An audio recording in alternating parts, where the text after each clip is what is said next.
It was early September of 2021 when I finally went back to the cabin. It had been over a year since Maria died.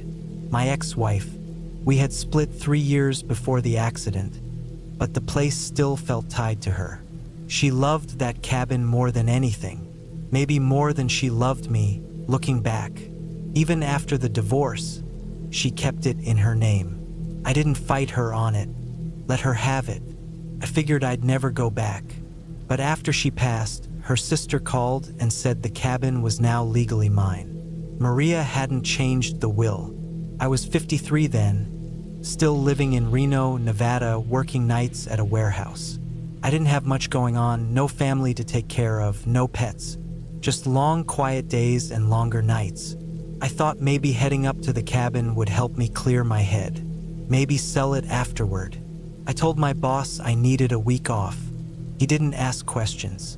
The cabin was up in northern Idaho, deep in the woods near Priest Lake. Not the touristy side.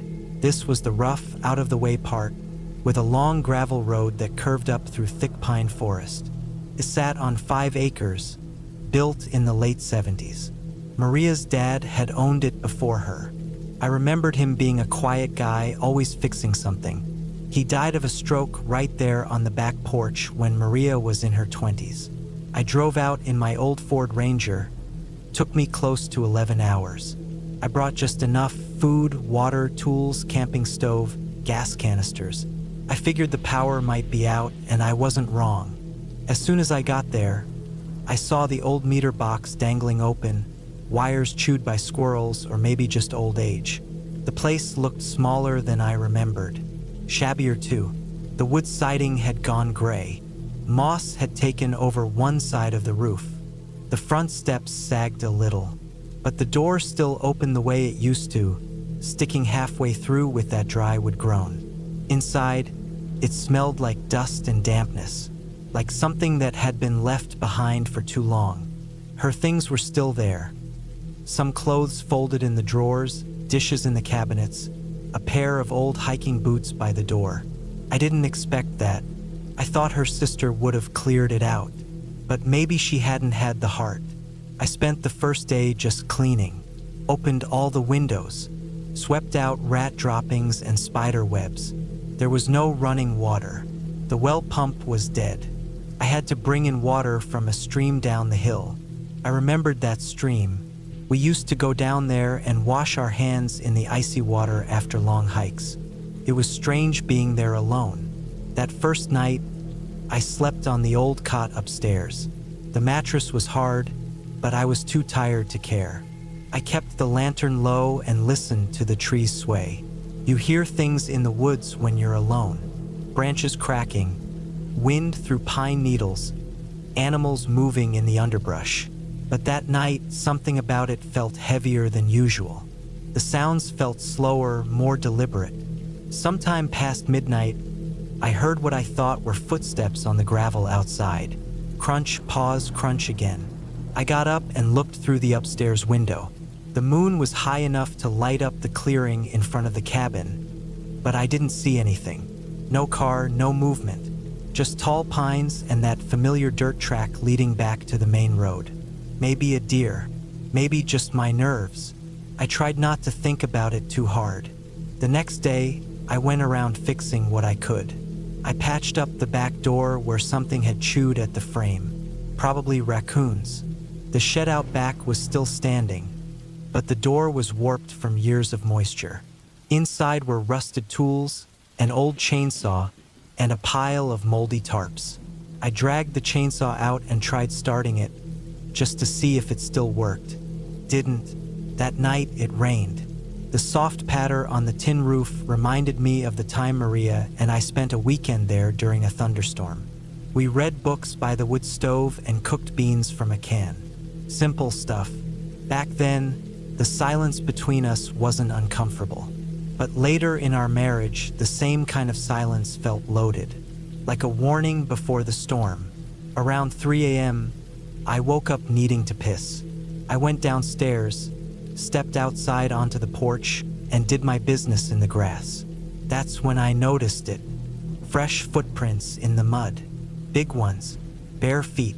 They weren't mine. I'd been wearing boots all day. These were deeper than mine too, longer stride. I crouched and looked closer. 5 toes, heel arch clear as day. And they weren't washed out by the rain. They'd been made after the storm started. My mouth went dry. I scanned the trees but saw nothing. Just blackness and shifting shapes made by wind and shadow. I didn't sleep the rest of the night. The next morning, I tried to convince myself it was a trick of the light.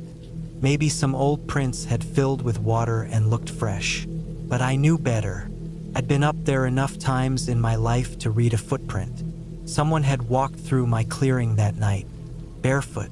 I thought about packing up and leaving, but something stubborn in me didn't want to. I don't know why. Maybe because it felt like giving up. Maybe because it felt like she wouldn't have. So I stayed. I started being more careful. Locked the doors at night. Even though I knew a locked cabin door wouldn't stop someone determined. I started carrying the hatchet around when I went outside. I cleaned the rust off the old hunting knife I found in a drawer. 2 days later, I found a dead rabbit on the porch. Its neck had been broken clean, not chewed. No blood, just twisted and left right at the foot of the door, like a gift or a warning. The thing that scared me wasn't the rabbit. It was the way it had been placed. Dead center, deliberate. I burned it in the fire pit out back. I didn't want it attracting anything. But all day, I had that itching feeling like I was being watched. I kept glancing at the tree line. I didn't see anyone. No movement. No voices. Just quiet woods that felt a little too quiet. That night, I heard it again. Footsteps. This time closer. They circled the cabin, crunching on gravel and twigs. I didn't turn on the lantern. I just lay there in the cot, holding the knife, listening. At one point, I heard the soft creak of the porch step. Just once. Then silence. I waited there for hours, heart thudding in my chest, until the sky started turning gray with morning light. When I went out to check, I found muddy handprints on the side window. Long fingers, smudged glass.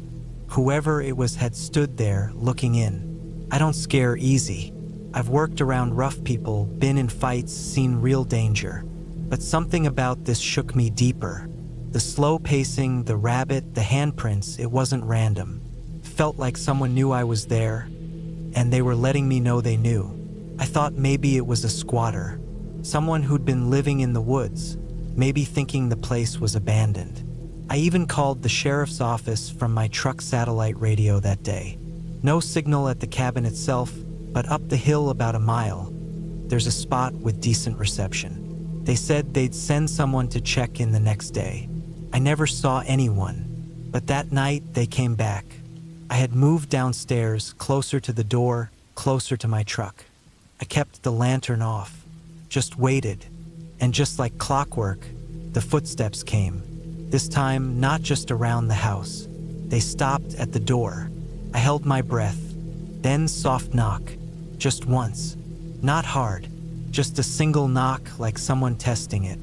I didn't move. I sat there in the dark for an hour, knife in one hand, light off, barely breathing. When I finally opened the door in the morning, I saw another rabbit. Same kind, same twisted neck. But this time there was something else. A strip of cloth nailed to the wooden post. Old, sun-faded. It looked like part of a shirt I recognized. One I'd seen Maria wear in an old photo. Red plaid with a missing button on the collar. I threw up right there on the porch. I don't know how they got it. Maybe it was left in the cabin and they took it. Maybe they found it somewhere else. But it meant they'd been inside. At some point, before I got there. Maybe while I was out at the stream or chopping firewood. That broke something in me. I didn't wait for the sheriff. I packed what I could, took the knife, and left. I didn't lock the door. I just got in the truck and drove. On the way down the road, I stopped at the ranger station. A man in his 60s was working there, familiar with the area. I told him what happened as calmly as I could. He just nodded slowly and said something that stuck with me. "You're not the only one who's left early. A lot of folks think they're alone up there, but those woods are older than we are, and not everyone wants to be found." I never went back to the cabin. I sold it to a real estate company 6 months later. Didn't get much for it. Didn't care. I never told anyone else about what happened. Just buried it. But sometimes, I wake up in the middle of the night and hear footsteps. Not real ones, just echoes in my head. Sometimes I smell pine, like those woods crept into my dreams. And every so often, I see that red plaid in my mind. And I wonder what really happened to Maria up there. The police said it was a simple fall. Hit her head on a rock near the stream. But no one saw it. She was alone, just like I was. Whatever happened, I know one thing for sure now. There are places in this world where people disappear, not because of magic or ghosts, but because someone wants them to. And if you stay too long, you might not leave either. I left, and I don't plan on going back.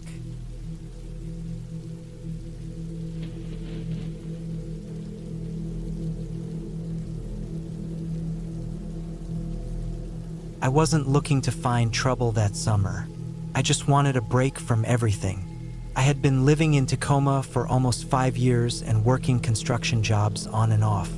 By 2014, I felt like I was burning out. My girlfriend had just moved out in April, and my job had slowed to the point where I wasn't working full weeks anymore. I wasn't broke, but I wasn't really okay either. I didn't want to sit in the apartment all day thinking about everything. So when a buddy of mine mentioned some old Forest Service trails up near the Cascades where hardly anyone goes anymore, I figured that was good enough.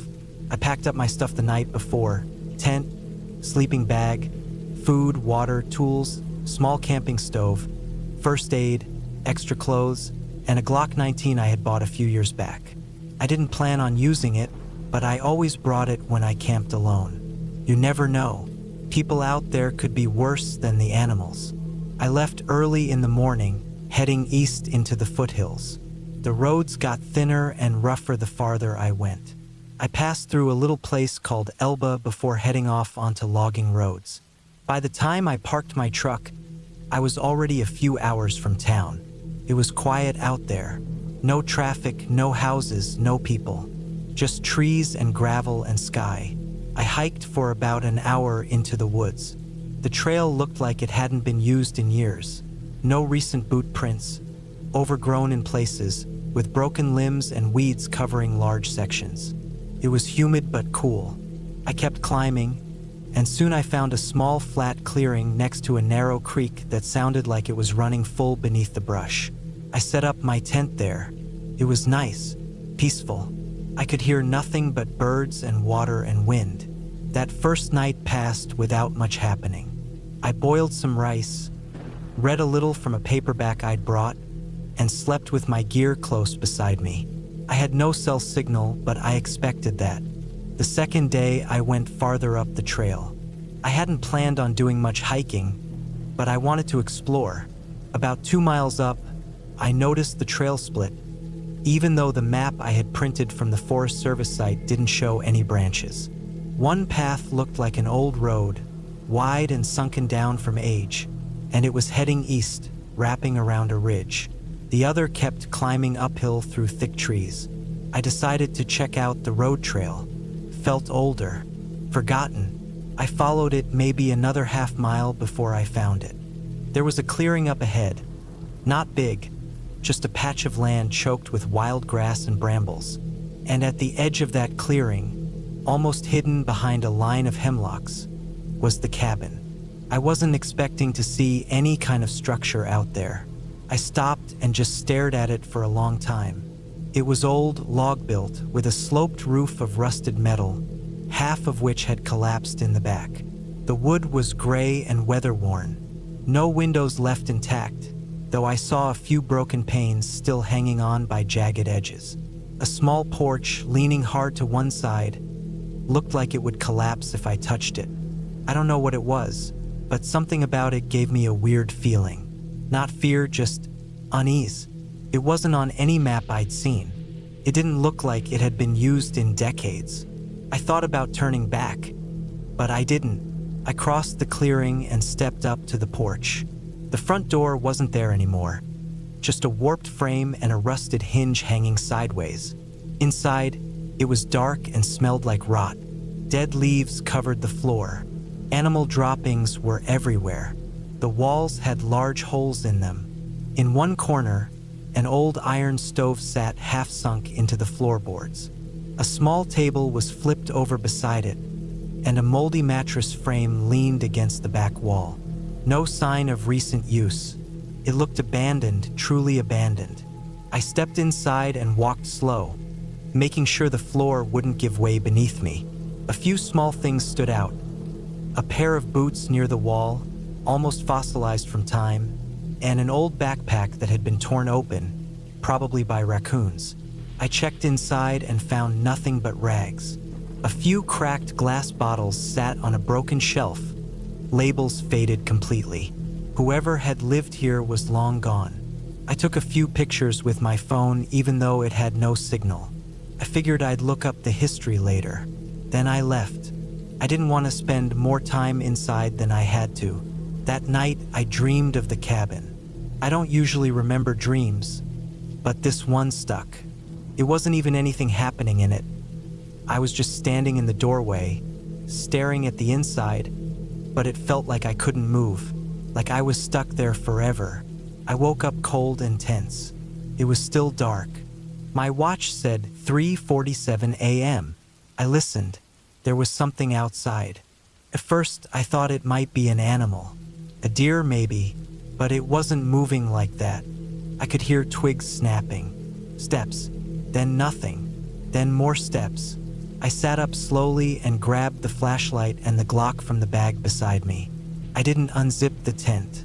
I just waited, listening. The steps circled slowly, crunching through the brush, maybe 20 feet away, then 10, then silence. I held my breath for a long time. I didn't hear anything else. After an hour of silence, I finally lay back down, but I didn't sleep. In the morning, I stepped outside and did a slow circle around my tent. I didn't see any tracks, but the ground was covered in leaves and soft grass, so it wouldn't take much to hide anything. I didn't feel like sticking around another night. I packed most of my things and debated going straight back to the truck. But something in me wanted to check the cabin again, just to be sure. I followed the old road back up, slower this time, looking for prints or signs I might have missed before. The clearing looked the same, still overgrown, still quiet, the cabin still there. But this time, the front door was back on the frame. I froze. I knew for a fact that the door was gone the day before, not just open.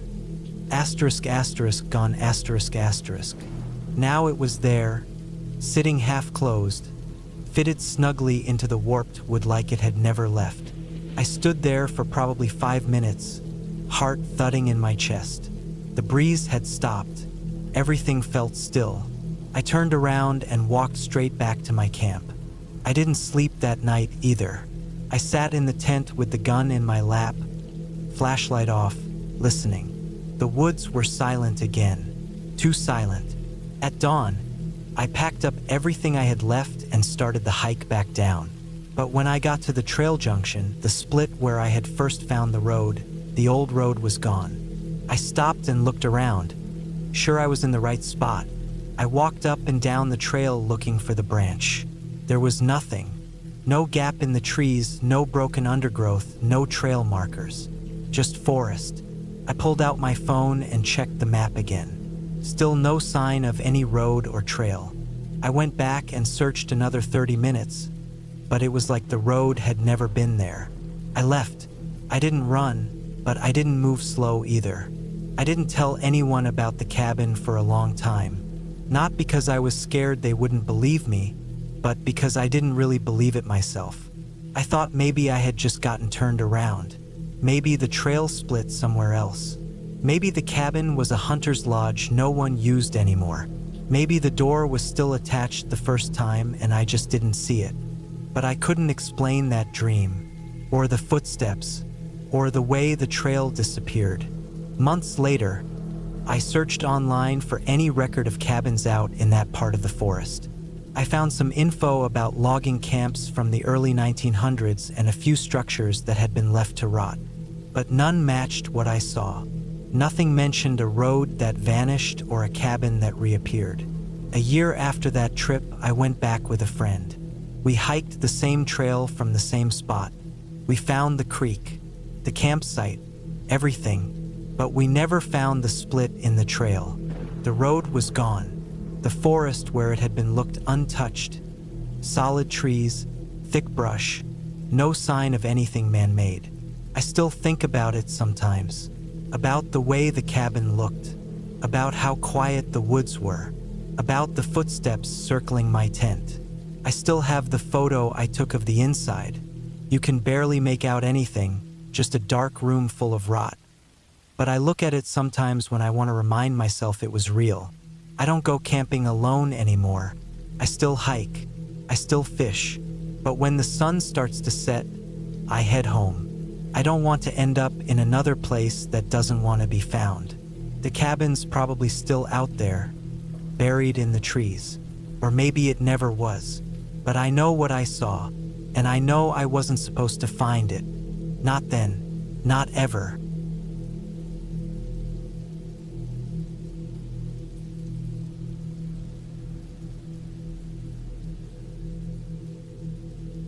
I had always been fond of the outdoors, finding solace in the quiet seclusion that camping provided. So when I got the chance to rent a cabin in the middle of nowhere, nestled in the dense forests of northern Wisconsin, I jumped at the opportunity. It was just me, a couple of bags, and my trusty dog, Max, who was a German Shepherd mix with a no-nonsense attitude and a calm demeanor. The cabin was situated deep in the woods, about 2 hours away from the nearest town. My initial plan was to spend a week unwinding, getting away from the noise of city life and clearing my head. But I didn't realize how that quiet would soon become something much darker. The journey to the cabin was long, the road winding through thick trees, turning from asphalt to gravel and then dirt. I'd passed a few scattered houses on the way, but soon even those disappeared, replaced by nothing but trees and the occasional glint of a distant stream. It felt good to be away from everything. The air was fresh, crisp, and cool. Max, as usual, sat by my side in the passenger seat, his head turned toward the window as if taking in every bit of the forest, alert but calm. The cabin itself was small but charming, set in a clearing that looked almost too perfect, like something out of a magazine. A rustic wooden structure, complete with a stone fireplace, a small porch, and a big, welcoming window overlooking the dense trees. Inside, it was just as cozy, with simple wooden furniture, a small kitchen, and a bed that seemed just right for a night of rest after the long drive. After unloading my things and settling in, I took a deep breath, inhaling the fresh scent of pine and wet earth. Max darted off into the woods, as he always did when we arrived somewhere new, his paws patting across the dirt and leaves. I let him roam for a while, enjoying the quiet and peace that surrounded us. The world felt still, as if the cabin had been waiting for us. The only sound was the rustling of leaves in the wind and the occasional bird call. Nightfall came quickly, and I lit a fire to ward off the chill that had begun creeping through the trees. I roasted some marshmallows, Max at my feet, keeping a watchful eye on the fire. The night was clear, and the stars above were incredibly bright, scattered across the sky like diamonds. For the first time in a long while, I felt at ease. The world felt right, but that peace didn't last long. The first odd thing I noticed was the silence. There were no more crickets chirping. The wind had died down, leaving an eerie stillness in the air. Max, who had been lying by the fire, suddenly sat up, his ears perked and his eyes darting toward the trees at the edge of the clearing. I stood up, feeling a subtle tension in the air. The silence was unnerving, something I couldn't quite explain but felt deep in my gut. I grabbed the flashlight and shined it toward the trees. Nothing, just the shadows cast by the moonlight filtering through the branches. Max gave a low growl, his body tense. Something was off, but I couldn't put my finger on it. I glanced around the cabin, feeling like I was being watched. The hair on the back of my neck stood on end. I chalked it up to being out in the wilderness, away from the usual distractions. Maybe it was just my mind playing tricks on me. Still, I decided to close the cabin door for the night and lock it. I wasn't sure why, but I felt the need to make sure everything was secure. I turned off the lights inside, leaving only the dim glow of the fireplace. I didn't want to be too paranoid, but my gut told me to be cautious. The night stretched on, and I lay in bed, unable to sleep. Max had settled on the floor next to me, but I could tell he was still on high alert. His head would occasionally snap up, eyes scanning the room as though he was sensing something I couldn't. Then, just as I was about to drift off, I heard it, a faint rustling sound from outside. It was soft at first, almost like a branch brushing against the cabin, but it grew louder, more deliberate. I felt my heartbeat quicken. Max stood up, his hackles raised, growling low in his throat. I sat up slowly, straining my ears. The sound was coming from the front porch. It didn't seem like an animal. No, it was too rhythmic, too purposeful. Like footsteps. I didn't move at first, unsure of what to do. The footsteps stopped, and I heard a faint scraping noise on the wood, like someone was trying to pull themselves up onto the porch. I felt the blood drain from my face. There was no reason for anyone to be out here in the middle of nowhere. I didn't know what was going on, but I knew it wasn't right. I grabbed my phone from the nightstand, but there was no signal. I was completely alone, cut off from the rest of the world. Max was now standing at the door, his body tense, his ears swiveling. I slowly slid out of bed and moved to the window, careful not to make a sound. What I saw sent a cold wave of dread through me. A figure, tall and hunched, stood just outside the porch, barely illuminated by the faint glow of the fire. They were wearing dark clothes that blended into the night, and their movements were slow and deliberate. It was hard to make out much more, but I could see the figure pause and look around, as if checking to see if anyone was inside the cabin. I felt paralyzed. Part of me wanted to run out the back door and flee into the woods, but I couldn't leave Max. He was my responsibility. I could feel my pulse in my throat, my mind racing for a plan. Any plan. There was no good way to handle this, but I knew I couldn't just sit there and wait. I quietly moved to the door and checked that it was locked. Then I grabbed a heavy flashlight from the shelf. It wasn't much of a weapon, but it was all I had. I took a deep breath and slowly opened the door, stepping out onto the porch. The figure didn't notice me at first. I stood in the shadows, my heart pounding in my chest, and then I took a step forward, my voice almost a whisper. "Hey," I said, trying to sound confident but failing. "What do you want?" The figure froze. For a moment, there was silence. Then the person turned slowly toward me. In the dim light, I could see their face. A man unshaven with wild eyes. His clothes were ragged, and he looked dirty, as though he had been living off the land for far too long. His eyes locked onto mine, and for a moment, I thought I saw something dangerous, something wild, behind them. He didn't answer me. Instead, he took a slow step forward and then another. I raised the flashlight, ready to swing it if needed. But then, just as quickly as it had started, the figure turned and sprinted into the woods, disappearing into the darkness without a sound. I stood there for what felt like an eternity, still holding the flashlight in my hand, my heart still racing. Max stayed by my side, his body tense but relaxed when he saw that the danger was over. I didn't know who the man was or what he wanted, but I wasn't about to find out. The rest of the night was uneventful. I didn't sleep much, though, constantly listening for any signs of movement outside.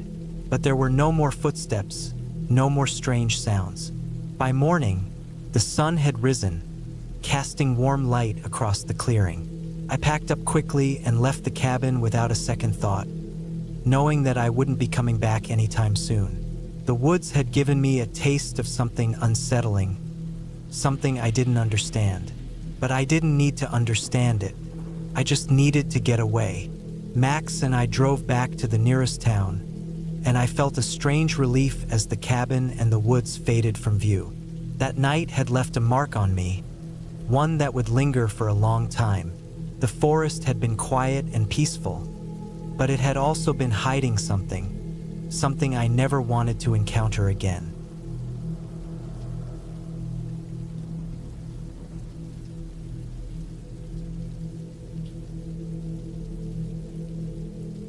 I had been looking forward to the trip for weeks, a weekend away from everything: work, the noise, the constant bustle of the city. Just me and the cabin in the woods.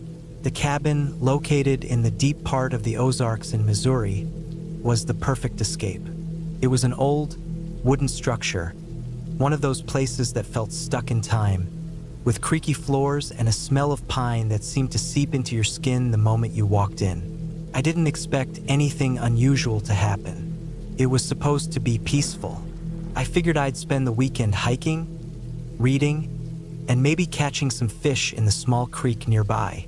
I was alone, a 32-year-old guy named Jake, escaping the grind of daily life. The cabin was a simple place, nothing fancy. It had a small living room with a stone fireplace, a kitchen tucked into the corner, and a bedroom upstairs. The best part was the big porch that wrapped around, offering a view of the thick, dark woods stretching out as far as you could see. I arrived on a Friday afternoon, the air crisp and cool for late September, the kind of cool that makes you want to breathe deeply. The drive up had been long, but the road was smooth, and the trees were turning that rich golden shade that fall brings. It was a slow ride, and the quiet felt almost oppressive.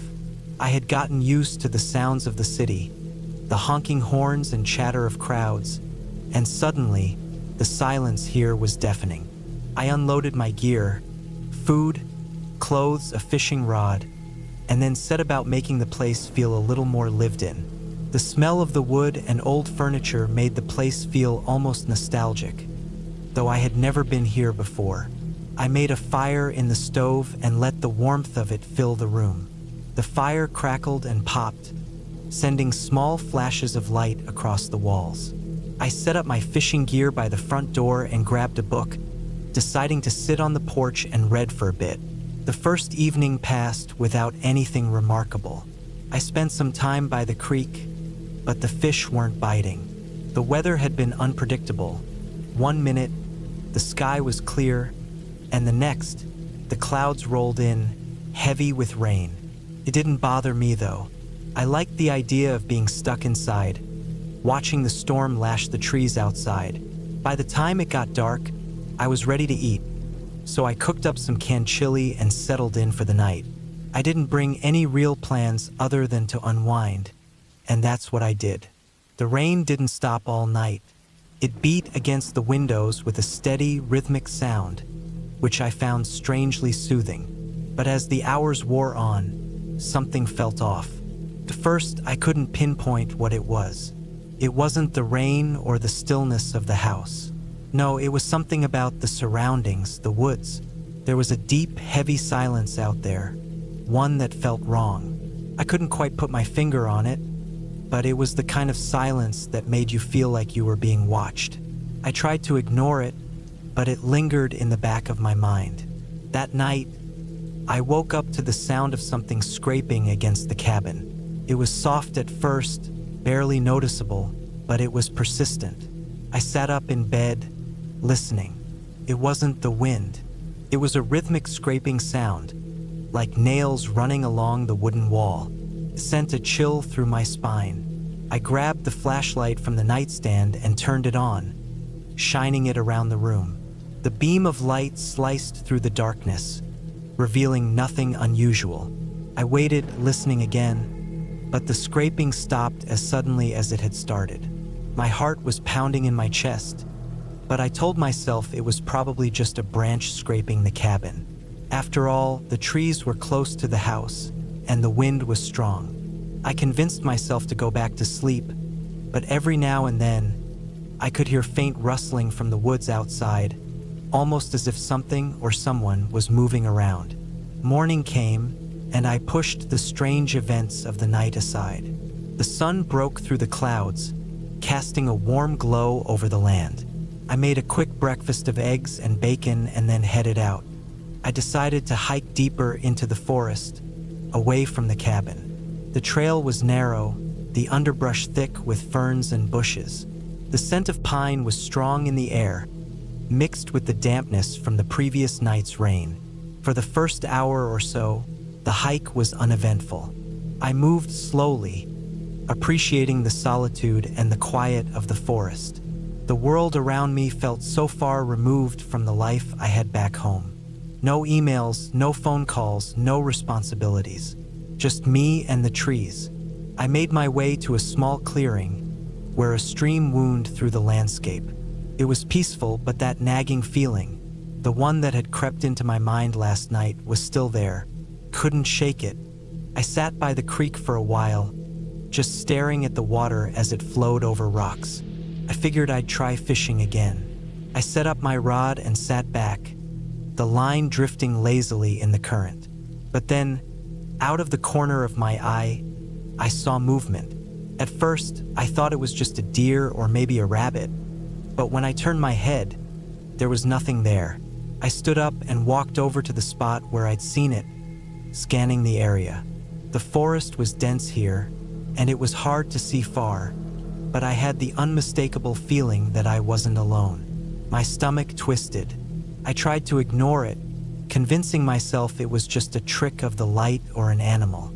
But as I walked back toward the cabin, that feeling kept gnawing at me, growing stronger with each step. I had to brush the thought out of my head, but I couldn't help it. The further I went, the more aware I became of the silence around me. It wasn't the usual quiet of the woods. It felt suffocating, like something was hiding just beyond the trees, watching. When I returned to the cabin, the daylight had begun to fade, and the temperature dropped sharply. I started a fire and made some dinner, trying to push the odd feelings away. But that night, it was even worse. The sounds outside were more frequent, louder. Scratching, shuffling, and then a strange tapping against the window.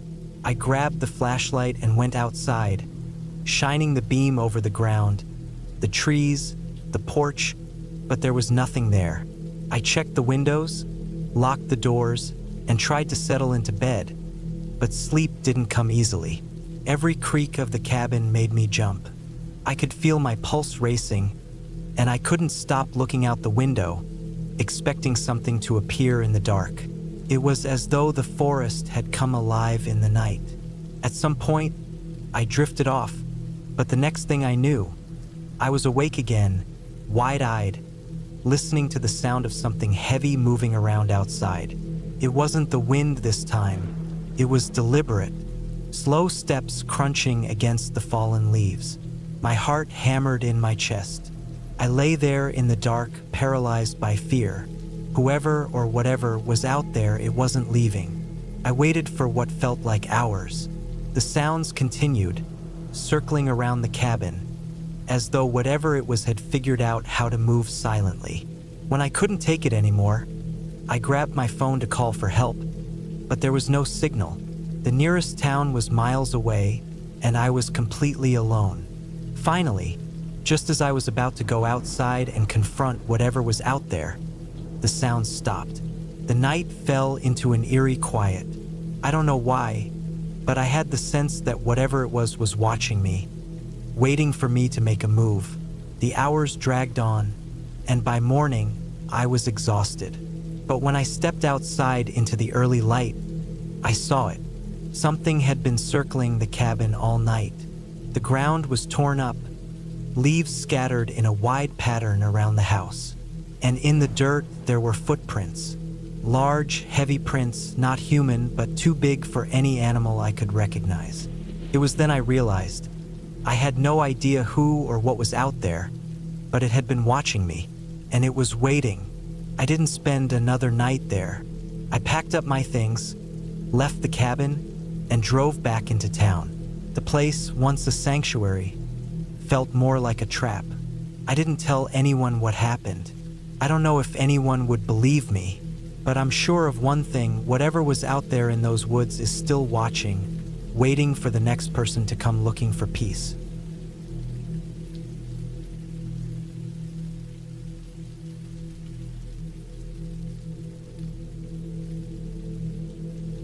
It was late in the fall, and I had decided to take a week off work to disconnect from everything. The stress from the office was starting to wear me down, and I thought a solo camping trip in the mountains would be just the thing to clear my head. I didn't have much planned, just me, my dog, and the great outdoors. I packed up my truck and headed out to a cabin I had rented in a remote area near the Santa Fe National Forest in New Mexico. I had always loved the idea of getting away from it all, and with my dog, Max, by my side, I figured this would be the perfect chance to recharge. Max was an 8-year-old German Shepherd, loyal and strong. He had been with me through thick and thin, always by my side, and I trusted him completely. We'd been on a few camping trips together before, but this would be our longest adventure yet. The drive was long, but the scenery made it worthwhile. The sun was setting as I made my way down a narrow dirt road that wound through tall pine trees, the sky turning a rich orange behind the mountains. There was no one else around, just the occasional rustle of leaves or a distant bird call. When I finally reached the cabin, I could tell it had been left vacant for a while, but it wasn't run down or falling apart. The wood was sturdy, and the porch had a rocking chair that creaked softly in the wind. I let Max out of the truck, and he immediately ran around in circles, sniffing the air. The air was crisp and smelled like pine and earth. After unloading the gear, I locked the truck and took a deep breath. Felt good to be out here, far from civilization. The first few days were quiet. I spent my time hiking along the trails, reading by the fireplace, and cooking simple meals. Max seemed to enjoy the freedom, running ahead of me on the trails, always looking back to make sure I was still there. I didn't feel lonely. The peace of the wilderness was enough company. But on the fourth day, something felt off. It started in the middle of the night. Max woke me up with a low growl, a sound I rarely heard from him. He was sitting by the window, his fur bristling along his back, staring out into the darkness. I glanced at the clock, 3:15 a.m. It was too early for anything to be out there. Maybe a coyote or some other animal passing through. But Max wasn't usually so reactive to small animals. I tried to calm him down, but he wasn't having it. He paced around the cabin, his claws clicking against the wooden floors, then ran back to the window, growling again. I got up and grabbed my flashlight, thinking I'd take a look around outside. I didn't want to leave Max alone, so I put him on his leash and opened the door. The night air was cold, and the sky was clear, full of stars. There was no sign of anything unusual. The ground was still too still. No wind, no sounds of nocturnal creatures. It felt like the forest was holding its breath. I shone the flashlight across the area, but everything appeared normal. After a few minutes, I decided to go back inside. Maybe Max had heard something, but there was nothing to see. That's when I heard it. A soft, rhythmic thumping sound. It was faint at first, but it grew louder. It was coming from the direction of the woods, somewhere beyond the tree line. Max started pulling against his leash, his body tense, his fur standing up. I turned the flashlight toward the sound, but the beam didn't penetrate far enough to reveal anything. I couldn't ignore it anymore. The noise was unmistakable. Someone was out there. I took a deep breath, and with Max by my side, ventured toward the edge of the trees. The thumping sound stopped as suddenly as it had started. I stood still, waiting for a moment, but there was nothing. The silence returned, heavier than before. It wasn't like me to feel afraid, but there was something in the air now, a strange tension that I couldn't shake off. I turned back toward the cabin, ready to head inside, but that's when I saw it, a figure in the distance moving between the trees. I froze. Max growled low again, the hair along his back standing up. I wasn't sure what I was looking at. The figure was tall, maybe 6 feet or more, and it was moving quickly. Its movements were jerky, unnatural. I couldn't make out any details in the dim light, but I knew it wasn't an animal. It was too large, too deliberate in its pace. My heart began to race. I pulled Max back toward the cabin, but he wasn't having it. He lunged toward the figure, barking now. I held him back as best as I could, but the noise must have attracted more attention. Another shadow moved closer, and then another. Soon, there were at least 3 figures, all moving in our direction. I didn't think twice. I bolted for the cabin, Max pulling on the leash with all his strength. The door was only a few feet away, but I could feel the panic rising in my chest as I heard the footsteps behind us, getting closer. The moment we reached the door, I slammed it shut and locked it, breathing heavily, my hands shaking. Max was barking at the door now, his eyes wide with fear. I tried to calm him down, but he was frantic. It was clear something was out there, and it wasn't friendly. I turned on all the lights in the cabin, closed all the curtains, and sat down by the door with Max, trying to figure out what to do next. I kept glancing out the window, but I didn't see anyone. The figures were gone, but I couldn't shake the feeling that they were still out there, watching. Minutes felt like hours. I didn't dare go outside again. Max eventually calmed down, though he still kept his watch by the door. I stayed up all night, unable to sleep, listening for any sound, waiting for the morning light. When the sun finally rose, I opened the door cautiously. The silence was almost unbearable. There was no sign of the figures, nothing but the usual quiet of the forest. I inspected the perimeter of the cabin, but there were no tracks, no footprints, nothing to suggest that anyone had been out there at all. But I knew what I had seen, and I knew that whatever had been out there was still nearby. There was something about that night, something I couldn't explain. The whole experience felt off, like we had been targeted, watched. I packed up the truck later that day and left. I couldn't shake the feeling that something was wrong, that we weren't welcome out there. Max was quiet in the passenger seat, his head resting on the window as we drove away. I looked back one last time at the cabin and the mountains beyond, but I didn't feel relief. I felt a sense of unease that lingered long after I'd left that place. By the time we reached the highway and the city skyline came into view, I realized that I wasn't just leaving the cabin behind. I was leaving something much darker in the past. But I didn't regret it. Max and I were safe, and I had learned that sometimes, even in the wilderness, there are things better left undisturbed.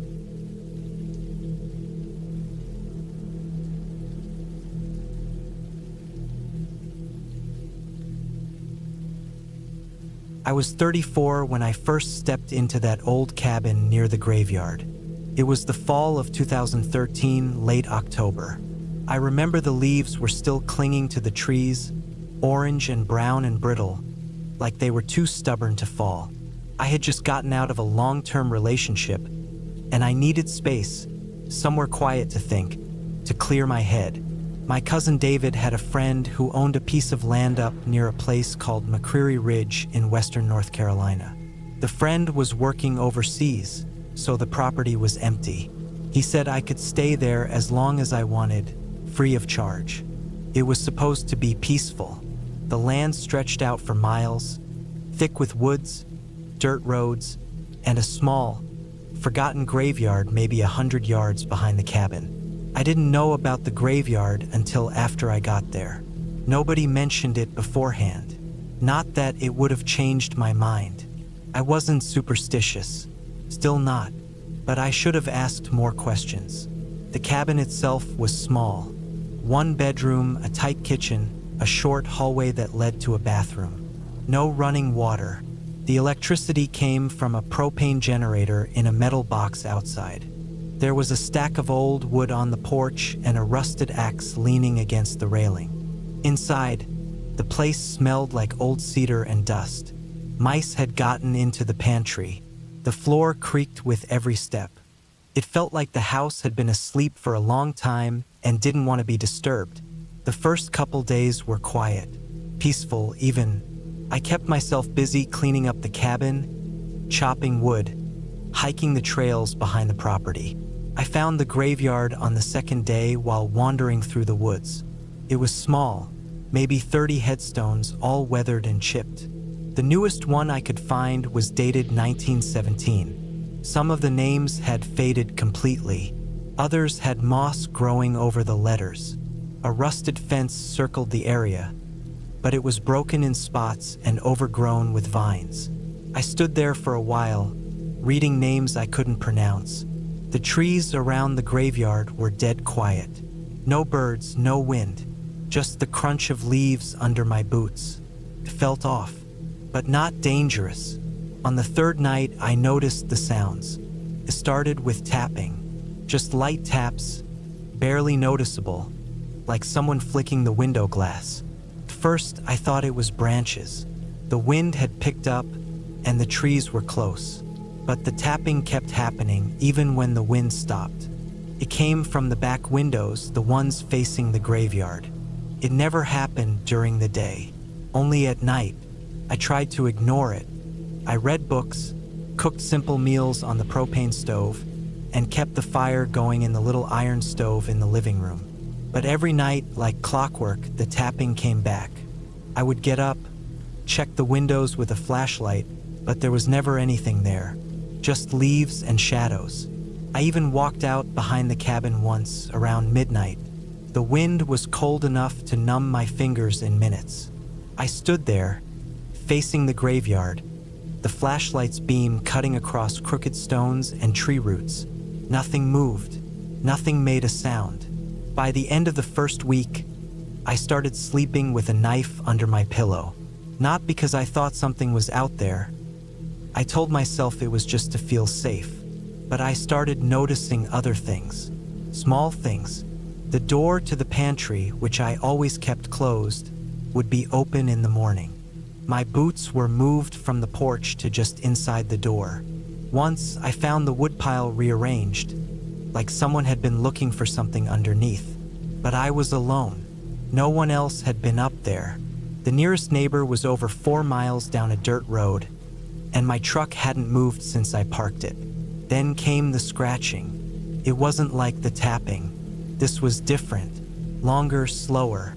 Scratches along the outside walls just under the windows, like someone dragging a nail or a stick across the siding. It only happened once or twice a night, always between 2 and 4 in the morning. It got to the point where I would wake up automatically around that time, just listening. Some nights I stayed awake until sunrise, just sitting in the dark with the fire crackling and my knife in hand. I decided to set up a camera. I had one of those small trail cams I used when I went bow hunting. I mounted it on a tree facing the back of the cabin, pointed toward the graveyard. It had night vision and a motion sensor. The next morning, I checked the footage.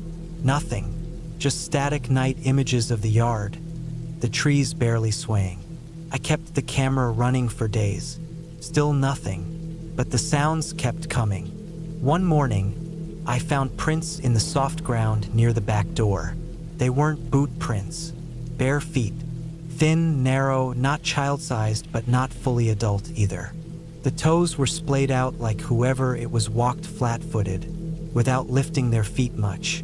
No shoes, no socks. Just bare skin pressed into the mud. I followed them to the edge of the graveyard, but they disappeared into the leaves and pine needles. That day I drove into town and bought a second lock for the cabin door, plus a few extra batteries and another trail cam.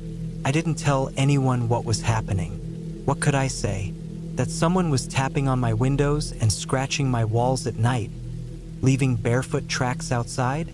I would have sounded insane. Still, I couldn't shake the feeling that someone was watching me. That night, the generator went out. It sputtered, coughed, and died just after sunset. I went outside with my headlamp and checked it, but the gas was full. No clogs in the line. Nothing obvious. It wouldn't start back up. I spent the night in the dark, with only the firelight and a single flashlight. Around 3:20 a.m., the scratching came again. This time, it circled the entire cabin. Slow, deliberate, like someone walking around the house, dragging something along the walls. I sat on the floor with my back against the couch, heart hammering in my chest, every muscle locked. I didn't sleep. The next morning, I packed. I told myself I was done. I could go stay with David for a few days, figure something else out. I didn't need this. I loaded up the truck, turned the key, and nothing. The engine clicked, then nothing. The battery was dead. I popped the hood, checked the terminals, no corrosion. Everything looked fine. But it wouldn't turn over. I didn't have jumper cables. No cell service up there either. I was stuck. I spent the day walking the road, hoping to flag down a car. I walked 5 miles and never saw another soul. The road was rutted and narrow, barely wide enough for a single car. Most people didn't use it anymore. By late afternoon, I turned back. I made it to the cabin just before dark. The woods felt heavier somehow. Not darker, just heavier, like the trees were pressing in closer. That night was the worst. I didn't sleep. I didn't even try. I sat on the floor with the knife in one hand and a fire poker in the other. No lights, no generator. Just the fire. Around 2:40, the tapping started again. Then the scratching. Then I heard footsteps on the porch. Slow, deliberate, boards creaking. Then silence. And then breathing, just outside the door. Slow, raspy breathing. I could hear it through the thin wood. I held my breath, afraid to move, afraid to blink. The breathing lasted for maybe 10 minutes. Then it stopped. I waited an hour before I even moved. In the morning, I found something on the porch, a piece of rope, coiled neatly, with a rusty nail stuck through the center. I checked the trail cams. One had been turned around, facing the tree it was mounted on. The other was gone completely. That day, I started walking again. I packed a small bag and left the rest.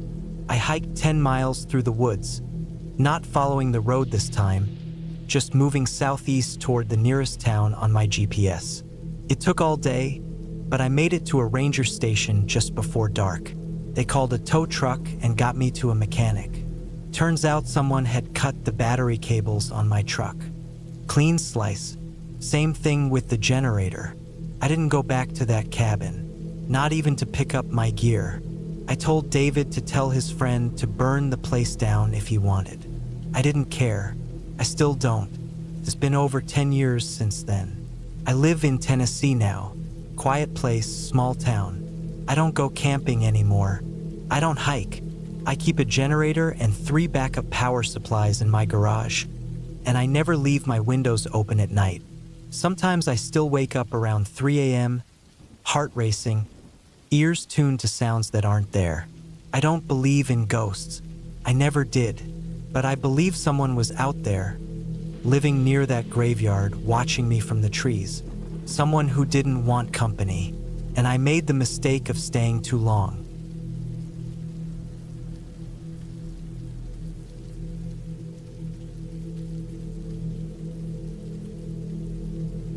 It was late in the fall, the kind of late where the days grow short and the air turns brisk with a bite that makes you pull your jacket tighter.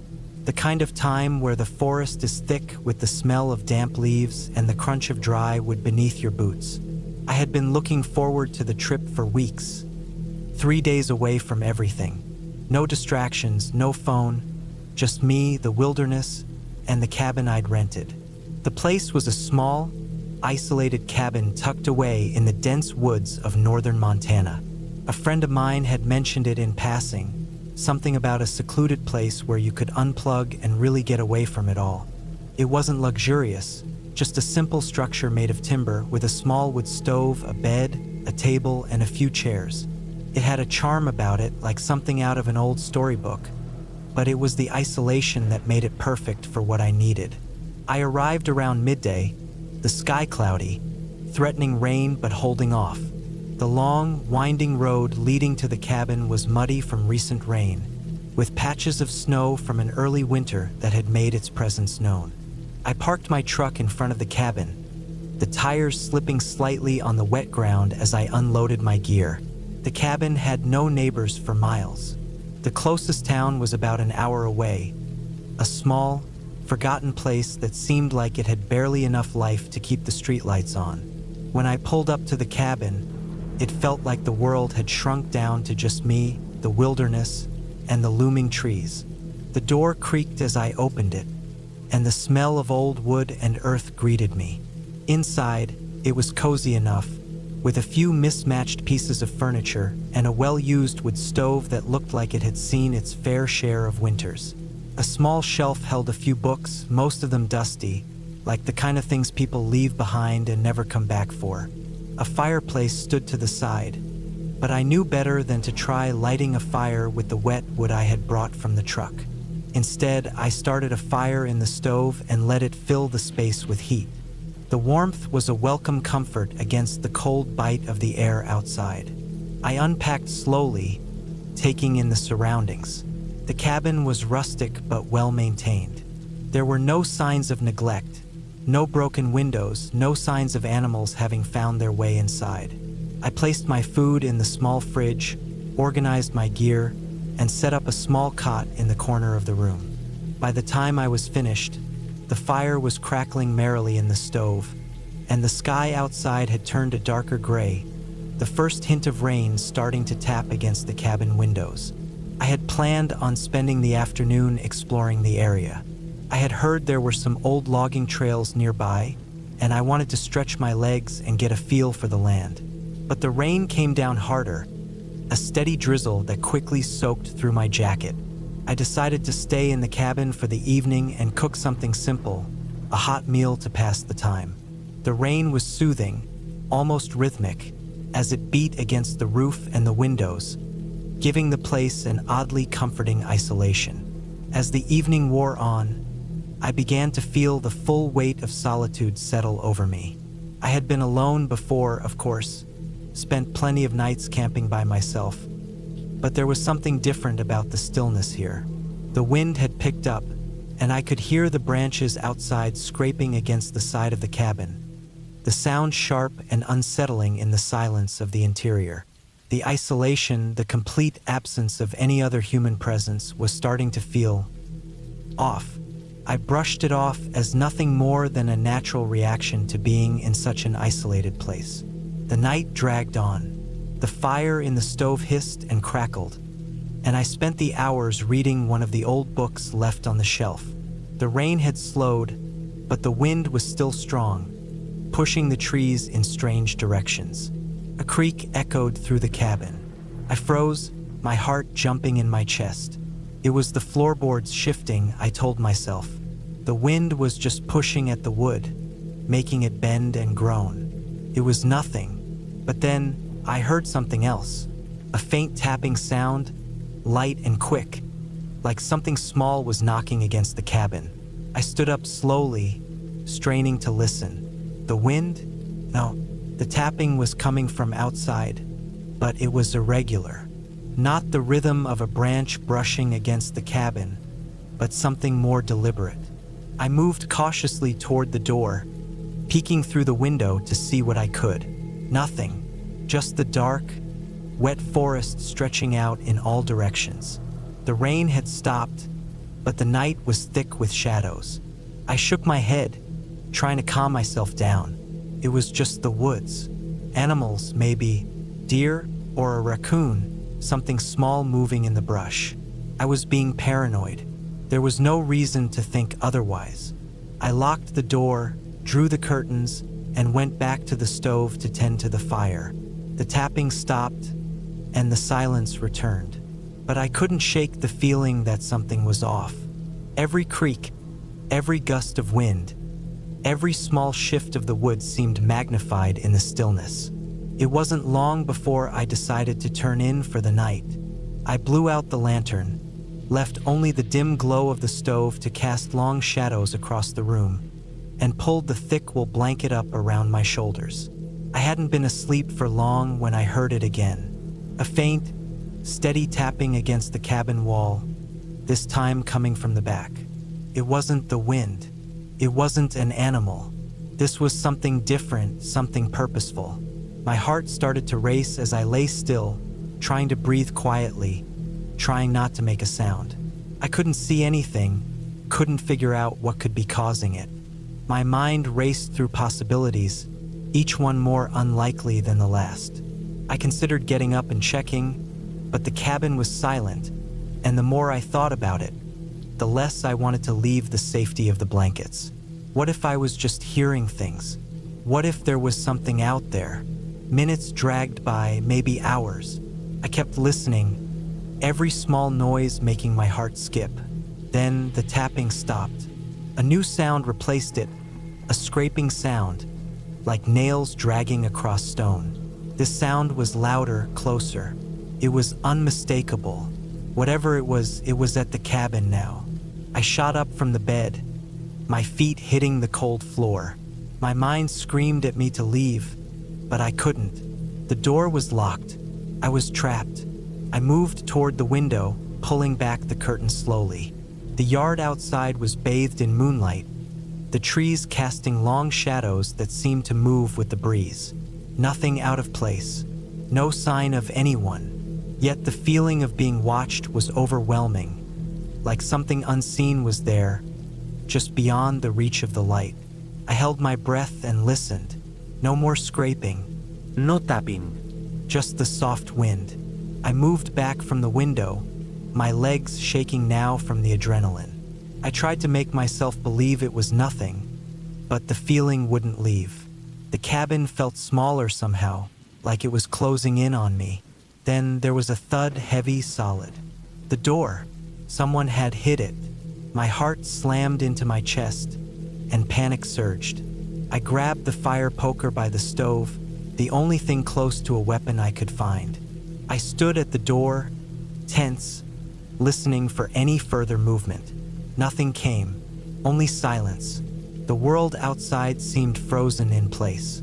I was about to step forward, about to do something, when the door suddenly opened. The wind had picked up again, and the door creaked slightly in its frame, but it had not fully opened on its own. I stood there, my breath shallow, gripping the poker in my hands. The door had been locked, but there was no one on the other side. No footprints in the mud, no sign of anything unusual. The night stretched on, but the rest of it passed in a blur. I don't know how much longer I stayed awake, staring at the door, the windows, the shadows. When morning finally came, I left the cabin early, not bothering to pack everything up. I just wanted out of there. Looking back, I don't know what I encountered that night, but when I got to my truck and left the woods behind, I felt the weight of the experience lift off my shoulders, as if something unseen had been waiting for me to leave. I didn't go back to that cabin, and I didn't tell anyone what had happened. But that night, I learned that sometimes the quietest places hide the loudest secrets, and sometimes the scariest things are the ones you can't explain. The door was unlocked when I left, but I don't think I'll ever know what truly happened that night.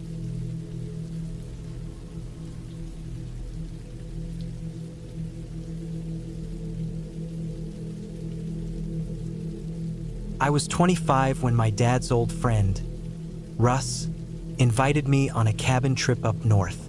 It was 2019, early October, and I was between jobs, just sort of drifting after quitting a desk job in Dallas that had drained me for 2 years straight. My dad thought it'd be good for me to get out of the city for a few days, breathe some mountain air, get my head straight.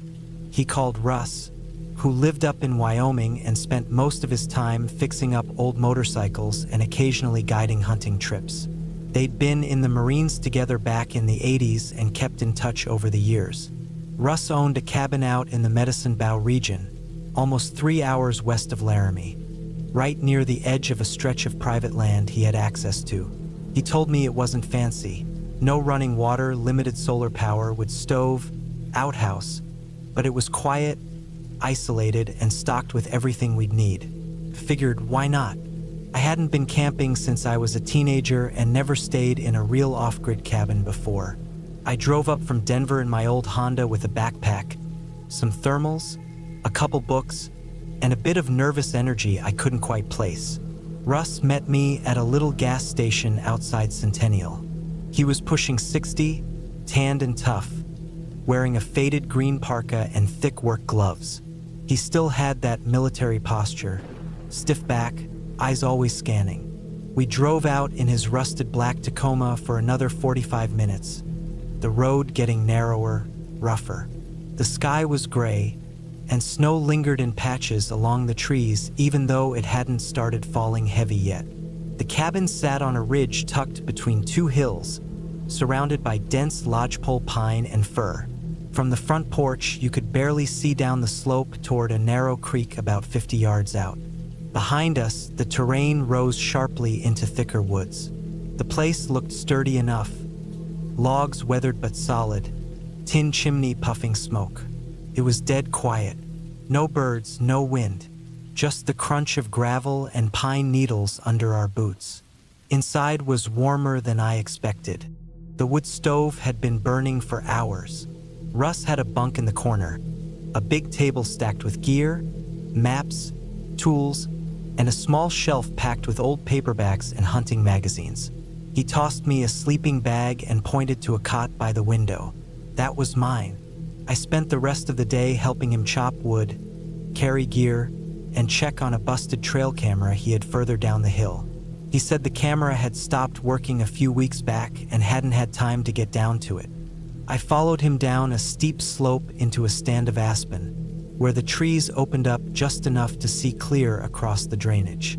The camera was strapped to a bent pine, but the battery pack had been yanked loose, wires exposed and chewed. Russ grumbled something under his breath and pocketed the SD card. That night, we ate stew from a can, sipped whiskey from tin cups, and sat in silence for long stretches. He didn't say much, which I liked. Just the occasional "you're lucky to be up here," or "this place clears the junk out of your head." I stayed up after he went to bed, reading a book under the dim yellow light of a battery-powered lantern. Every now and then, I'd glance at the window and catch my reflection. For a second, I thought it was someone else. The second day started clear but cold. We hiked further west, looking for signs of deer. Russ didn't hunt much anymore, but he liked checking tracks, reading the land. I didn't ask why. Something about the way he kept scanning the trees stuck with me, like he expected someone to be out there. Once or twice he'd stop and listen for a while, head tilted. But we never saw anyone, just rabbit tracks, old droppings, and a shattered boot print near a muddy streambed, too deep for the season. I mentioned the print. He just nodded. That night I couldn't sleep.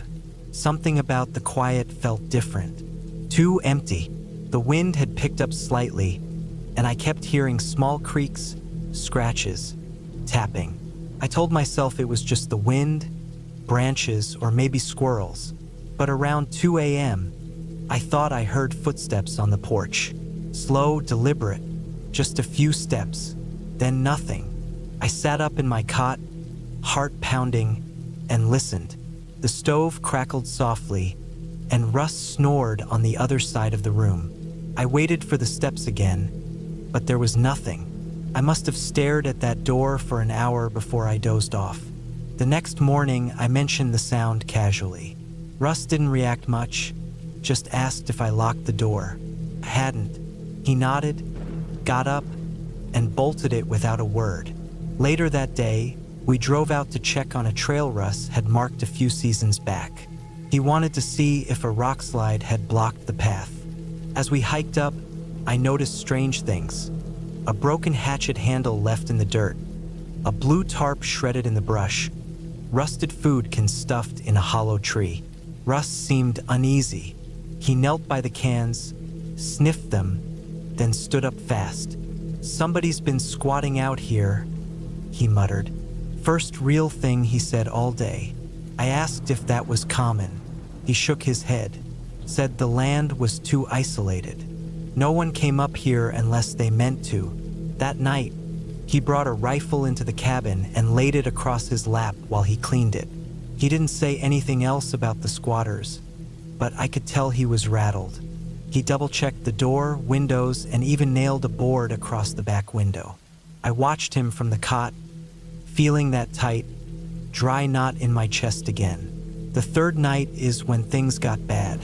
Started with a noise, not inside, but somewhere near the creek. A low, metallic thud, like something heavy hitting an old pipe. Russ sat up straight in his cot. He looked at me and held a finger to his lips, then grabbed the rifle and eased toward the front door. We listened for a long time, then a dragging sound, like something being hauled across gravel. Not fast, not slow, just steady. He opened the door an inch and peeked out, then shut it fast and whispered, "Stay down." I ducked beside the cot, heart hammering. Russ moved to the window and squinted through the slats. Nothing. We waited. Then a loud bang on the side of the cabin. Not a knock, a strike, like a boot or a rock hitting the wall. Russ moved fast, killed the lantern. Total darkness. For 10 minutes, we stayed like that. I could barely breathe.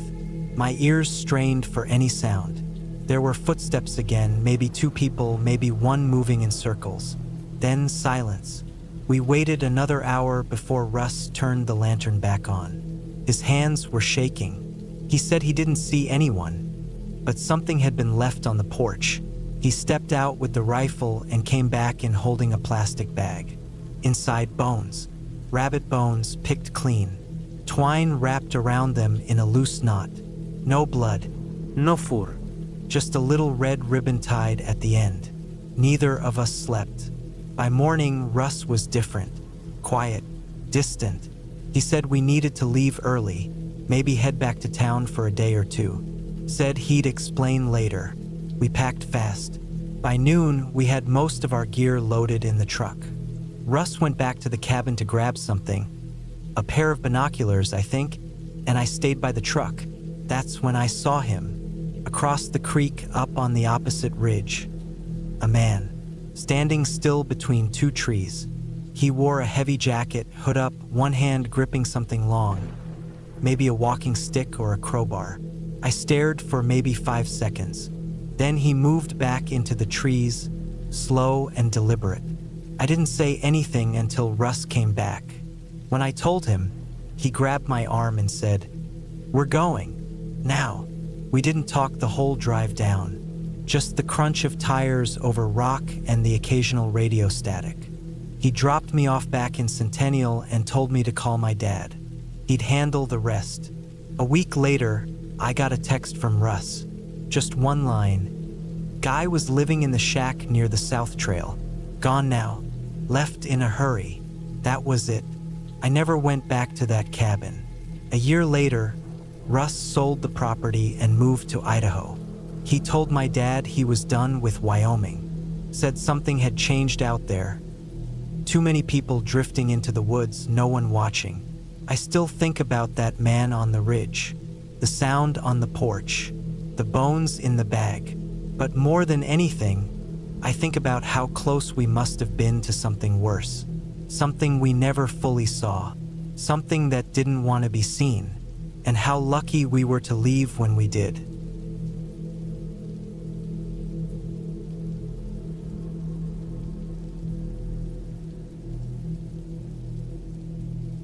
It was October of 2013. I was 27 years old and going through a rough time in my life. I just ended a long relationship, and work had been dragging me down. My cousin Jared, who lived out in rural Arkansas, owned a small plot of land with a rundown cabin on the far edge of his property. He raised chickens and goats, mostly, and rented the rest of the land to other local farmers. The cabin wasn't much, but it had a roof, for walls, a cot, and a wood-burning stove. It was the kind of place you stayed in when you wanted to disappear for a while, and that's exactly what I needed. Jared said I could use it for as long as I wanted. He lived a few miles away, closer to town, and only came out to that side of the property every now and then to check on a few things. The rest was wild woods, open pasture, and barbed wire fencing. There was no cell reception, no Wi-Fi, and no electricity. Just me, the cabin, and whatever I brought with me. I packed light, some canned food, a knife, 2 heavy-duty flashlights with extra batteries, a thick sleeping bag, a few books, a notebook, and a cooler full of water and beer. I drove down on a gray Friday morning, taking a few wrong turns along the way. Jared had to meet me at the gas station and lead me down a maze of dirt roads before we finally reached the turnoff to the cabin path. It wasn't even really a driveway, just 2 ruts in the earth, winding through trees. He didn't come all the way with me, just pointed up the road and told me the fence gate was open. Said to watch for coyotes but not to worry much. The place was quiet this time of year. No hunters, no kids, no hikers. Just woods and wind. The cabin was old and leaned slightly to one side, but the door held tight and the windows were still sealed. Inside, it smelled like dust, dry wood, and a little mold. I swept the floor, unpacked, and got the stove going. That night, I ate canned chili with crackers and listened to the wind howl through the trees. It was peaceful. I liked the silence. I hadn't realized how much I missed that until then. The next day, I walked the land. I hiked for hours, just wandering through the trees and across open fields. There were faded cow paths and small creeks that had mostly dried up. I found a rusted-out truck bed deep in the woods, filled with old bottles and animal bones. I saw a few deer and 1 wild pig that took off running the second it saw me. That night was colder, and I noticed the stove didn't keep the place as warm as I'd hoped. I piled on an extra layer and slept in my clothes. Around 2 or 3 in the morning, I woke up to what I thought was scratching outside the wall near my head.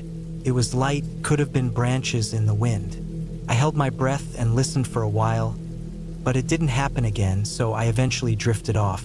The next morning, I checked around the outside of the cabin. There were scratch marks near the back corner, right where I'd heard the sound. They were shallow, scattered, didn't look like anything serious. Probably a raccoon or stray dog. I brushed it off and went about the day. On Sunday, I explored the northern edge of the land, closer to where a dry creek split through a field. That's where I noticed something strange. It was a wooden ladder leaning up against a tree. It was too new-looking to be something Jared would have built. No moss, no rust on the nails. Just a clean, maybe 8-foot ladder, propped against an oak for no clear reason. I climbed it, half curious, but it just led to a thick limb. No stand, no blind, nothing else. I climbed back down and moved on, but something about it stuck with me. I made a note of it in my notebook when I got back that night. I didn't sleep well, kept waking up to the sound of twigs breaking. I told myself it was just animals, but the noises felt intentional, paused, shifted, like someone walking and stopping when I listened. I got up at one point and shined my flashlight out the window, but it didn't reach far into the woods.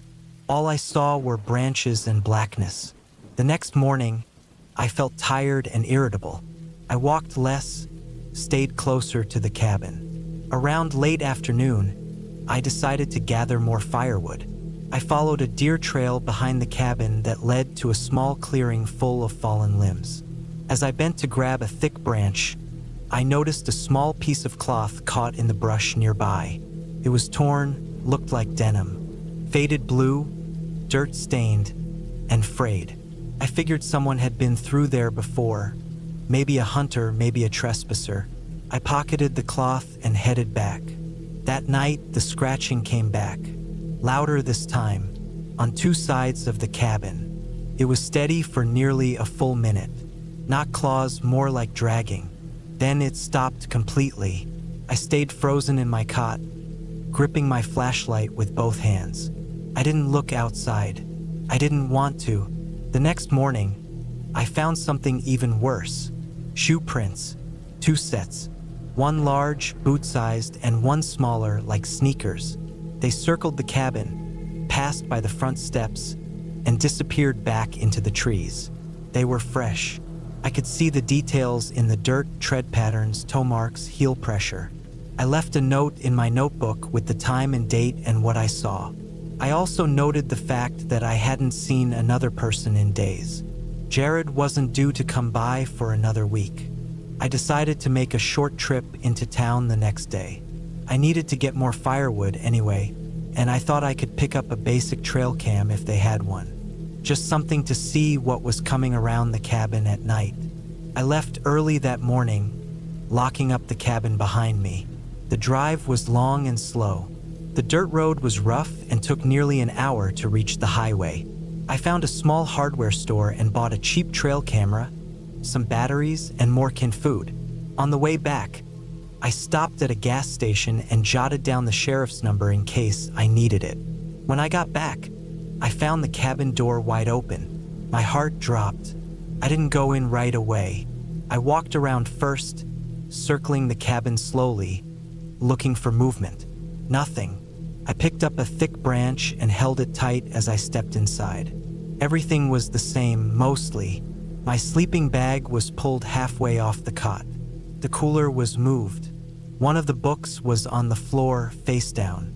Nothing was stolen, not that I could tell. But someone had definitely been inside. I installed the trail camera in the trees across from the cabin entrance and pointed it at the front door. I made sure the batteries were fresh and tested the motion sensor.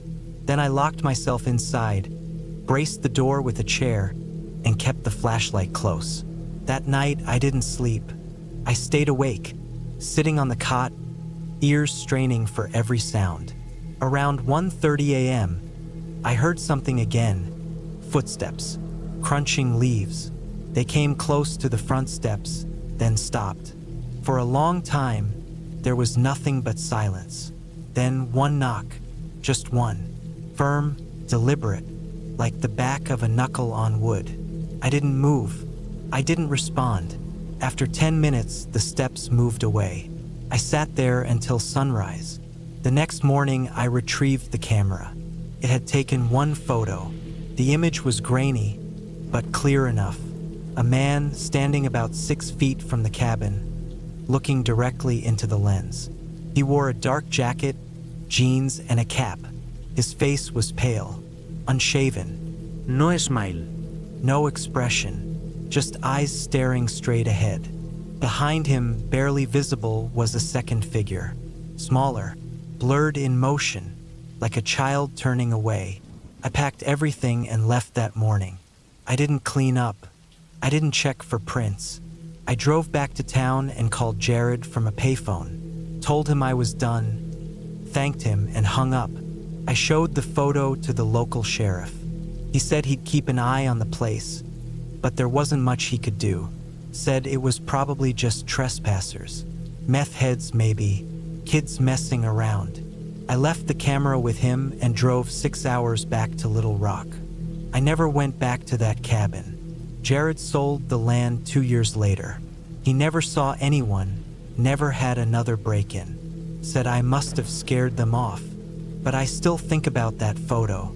The man's face, the child-sized blur behind him, and the knock, just one knock, like they were waiting to see if I'd answer. They knew I was inside, and they were watching, not for hours, but for days.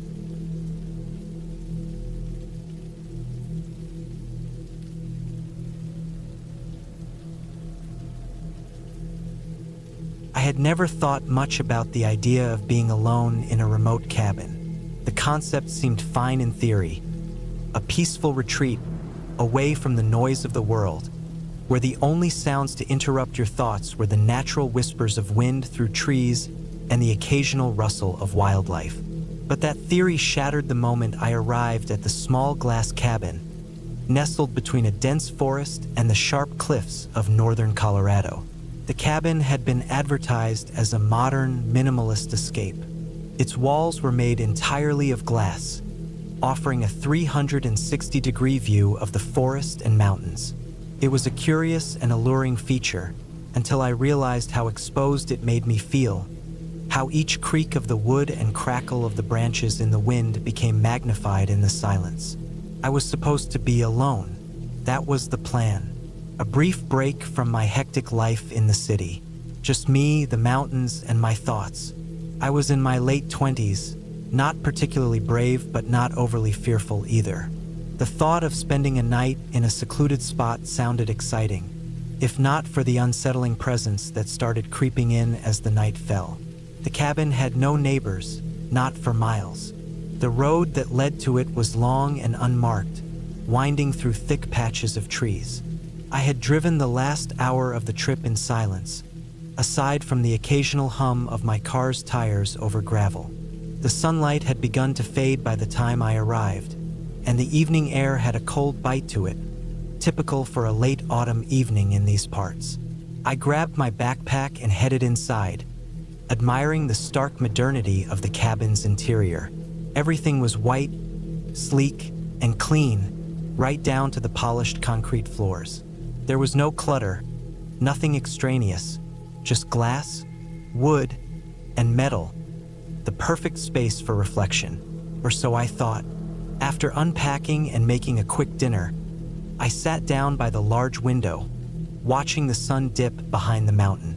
The surrounding trees, with their leafless branches swaying in the wind, looked like tall, skeletal figures in the fading light. It should have been peaceful, but the isolation began to settle in like a weight on my chest.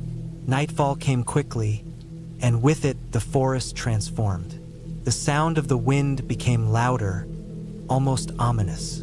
The leaves rustled more violently, and the shadows of the trees shifted unnaturally as the moonlight filtered through the glass. I told myself it was nothing, that the sounds were just the wind, the same as always. But as I sat there, wrapped in the eerie stillness, something about the night felt wrong. It was around 10 p.m. when I first noticed the figure. I had been sitting on the couch, flipping through a book I hadn't really been reading, when I looked out the window and saw him. At first, it was just a silhouette, tall, thin, and seemingly standing perfectly still. My heart skipped a beat as I tried to focus, my eyes straining in the dim moonlight. He was standing just beyond the tree line, barely visible but undeniably there. His posture was stiff, unnaturally so, like someone waiting for something or someone. I told myself it was a trick of the light. There were animals in these woods. Maybe a deer or some other large creature had caught my attention. But as I looked closer, I realized something that sent a chill crawling up my spine. There was no movement, no breath, no shift in the posture, just an eerie stillness. For minutes that felt like hours, I watched, my breath held in my chest. Eventually, he moved, but not the way anyone should move. It was as if he was gliding, unnatural, smooth, and slow. He crossed the tree line without any discernible effort, never lifting a foot, his body shifting impossibly between the trunks of the trees as though they weren't even there. My pulse quickened, and panic gripped me. This wasn't a normal person. There was something wrong with the way he moved. Instinctively, I grabbed my phone and tried to call for help, but the service was spotty at best. I could feel my pulse pounding in my ears as I dialed. The signal flickered in and out, and my heart sank when I realized I wouldn't be able to reach anyone. The man, if it even was a man, was getting closer, moving toward the cabin now, his form almost hidden by the shadows of the forest. I locked the door and made sure the windows were secure, but the sense of exposure remained. The glass walls of the cabin seemed more like a vulnerability than a design feature.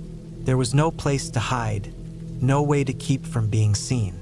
I sat in the far corner of the cabin, my eyes constantly darting between the trees outside and the silhouette that was now close enough to see his features, or at least what I thought were his features. He was tall, as I had first assumed, but his face was hollow. The shadows played tricks on me, but there was no mistaking the eerie absence of detail in his features. He had no hair, no clear expression, just a blank, disturbing face. The further he got toward the cabin, the more unsettling his presence became. I couldn't tear my eyes away from him, and as he moved closer, I felt a profound, bone-deep dread. I grabbed a flashlight, and with trembling hands, I shone the beam toward him. The light sliced through the darkness, but when it touched his face, he was gone, vanished into the night as if he had never been there. I rushed to the door, opened it, and scanned the area, but the man, or whatever he was, had disappeared completely. My breath came out in shaky bursts, and I stepped out cautiously, every sense heightened, but there was nothing. The trees stood still, the wind had died down, and the forest seemed unnervingly quiet. I didn't know what I was looking for or what I thought I would find. I should have gone back inside, locked up, and stayed put. But I needed answers. I needed to understand what had just happened. I didn't dare go too far from the cabin, but the distance between me and the tree line felt like miles. My gaze constantly shifted, searching for anything out of the ordinary, but the forest only seemed colder, more distant than before. I spent the rest of the night awake, unable to sleep. Every creak, every shift in the wind seemed amplified, and I felt a strange sensation of being watched.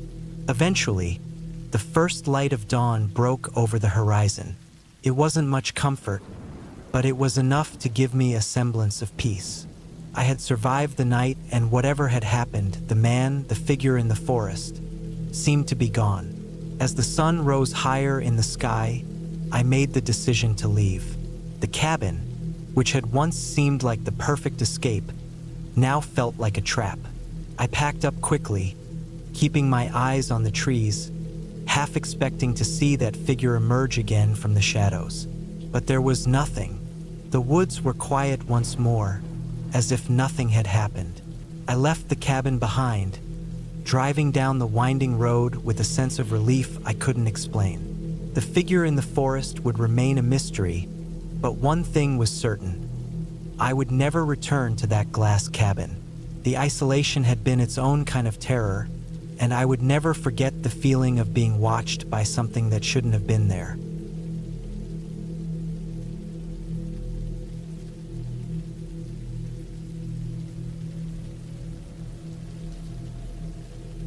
I'd been looking forward to a break for weeks.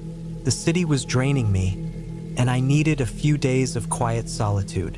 The cabin, nestled deep in the woods near the outskirts of a small town called Pine Ridge, seemed like the perfect place to escape. It was just me, the mountains, and the trees, far from the distractions of technology and people. No one would know I was there, and that's exactly how I liked it. My name's Jake, by the way. I'm 32, a former detective who needed to step away from it all. The case that broke me, well, let's just say it left scars no one could see. I remember the day I arrived like it was yesterday. The sun was hanging low in the sky, casting long shadows over the winding dirt road that led up to the cabin. The air was crisp, carrying the earthy scent of pine and wet soil. I pulled up in my old truck, the engine rumbling as I parked it beside the cabin.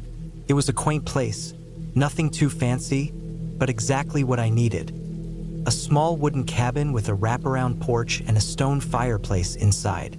The surrounding forest seemed to swallow up the cabin, the trees so thick that they blocked most of the sky. I stepped out of the truck, stretching my legs after the long drive. The sound of crunching leaves underfoot was the only noise in the air. The breeze made the trees sway slightly, and for the first time in a long time, I felt at peace. I grabbed my bag, slung it over my shoulder, and headed inside. The cabin's interior was simple but cozy. A leather couch, an old wooden coffee table, a kitchen area with basic appliances, and a small dining nook. The fireplace was the centerpiece of the living room, a stone structure that looked like it had been built with care. The place was clean, well-maintained, but it had that lived-in feel to it, like it was a home, not just a rental. I tossed my bag on the bed in the small bedroom, unpacked a few things, and opened the cabin's windows to let the fresh air in. I wasn't planning on doing much, just reading, maybe a little hiking if I felt up to it. The silence was comforting, but then the first thing that didn't feel right happened. It was around dusk when I heard it, an engine noise. I stood at the window and looked out into the woods, but there was nothing. The noise stopped as suddenly as it had started. I shrugged it off, figuring maybe someone was passing through. There were a few cabins nearby, though they were miles apart. But I was here for peace and quiet, so the thought of anyone coming out here bothered me more than I let on. That night, I locked the door, settled in with a book by the fire, and tried to forget about the odd sound. It wasn't until later, when I was about to drift off to sleep, that I heard it again. This time, I was sure it was closer. Car engine not far off in the distance. Then there was a knock. A quick, sharp knock at the door. My heart skipped a beat. I didn't expect visitors. And in this remote area, there wasn't much reason for anyone to stop by. I grabbed the baseball bat I'd stashed in the corner, just a precaution. Really, I wasn't expecting trouble, but I wasn't naive either. I approached the door slowly, listening carefully. The knock came again, a little louder this time.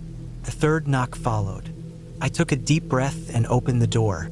Standing there was a man. He looked like he was in his late 30s, wearing a weather jacket and a pair of boots that had clearly seen better days.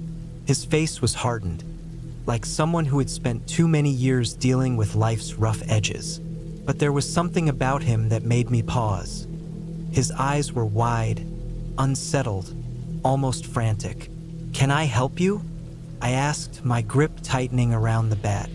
I'm sorry to bother you," he said, his voice shaky. I'm in a bit of trouble." I didn't say anything at first. He was standing there in the cold, and I didn't want to make things worse, but I was cautious. People didn't just wander out here in the middle of nowhere unless they had a reason. "I'm a cop. I'm off duty," he added quickly, his voice slightly more composed now. "I got lost and my car broke down. Can I come inside for a moment? Just to use the phone?" I looked him over. He seemed legitimate enough, but the situation still felt off. No one else had driven up the road, and the fact that he was a cop only made me more wary. People in law enforcement always had an edge to them, and I knew from experience that some of them were dangerous when they were cornered. "Sure," I said reluctantly, stepping aside to let him in. The man stepped in, brushing past me quickly. He took off his jacket, revealing a gun holstered at his side. My eyes lingered on it for a second, then I quickly looked away. I'd seen enough firearms in my career to know how to handle them, but there was something about his presence that made me uneasy. "I'm really sorry to impose," he muttered, looking around the cabin like he was scanning for something. His eyes darted from the fireplace to the windows and then to the door. "I won't stay long, just need to make a call." I nodded, still holding the bat in one hand, trying to seem as casual as I could. I didn't trust him, but I couldn't throw him out either. He was a cop, and I didn't want to make an enemy of someone who had that kind of authority. He walked over to the table where my phone sat, plugged it into the wall, and began dialing. But his hand shook as he held the receiver, his breath coming out in shallow gasps. I could see the strain in his posture, the tension in the way his fingers gripped the phone. I waited in silence, the weight of the moment hanging between us. The sound of the wind outside was louder now, as if it was moving faster through the trees. Finally, the man put the phone down and turned to face me. He seemed different now, less composed. "Listen," he started, his voice trembling. You don't know me, but I've got a problem. A big one. His eyes locked onto mine, and I could see the raw fear in them. I didn't mean for this to happen. I didn't want to hurt anyone. The hairs on the back of my neck stood up, but before I could respond, I heard it. The unmistakable sound of a car engine in the distance. Another vehicle, this one coming fast. The man's eyes widened in panic. "They're coming," he whispered, almost to himself. "Who?" I asked, my voice low. I took a step back, still keeping my distance. "They'll kill me if they find me. They'll kill both of us." "I didn't mean it, I swear. I didn't mean to kill him," he said, his breath coming quicker now, his hands shaking. "It was supposed to be a routine stop. It wasn't supposed to go like this." A sickening realization hit me in that moment. He wasn't just any cop. He was a dirty cop, someone who had crossed the line. And now he was running from whatever he had done. Before I could process what he said, the door to the cabin burst open, and two men stormed in. They were both wearing jackets, but they weren't cops.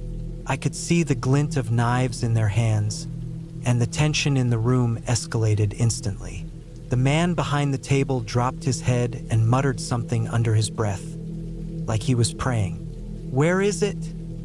one of them demanded, his voice sharp and dangerous. "I don't know what you're talking about," the man in the jacket said, standing up. His hands trembled as he backed away. "You're lying," the second man hissed, moving towards him. "You think you can run from this, huh? You're dead, man." Couldn't breathe.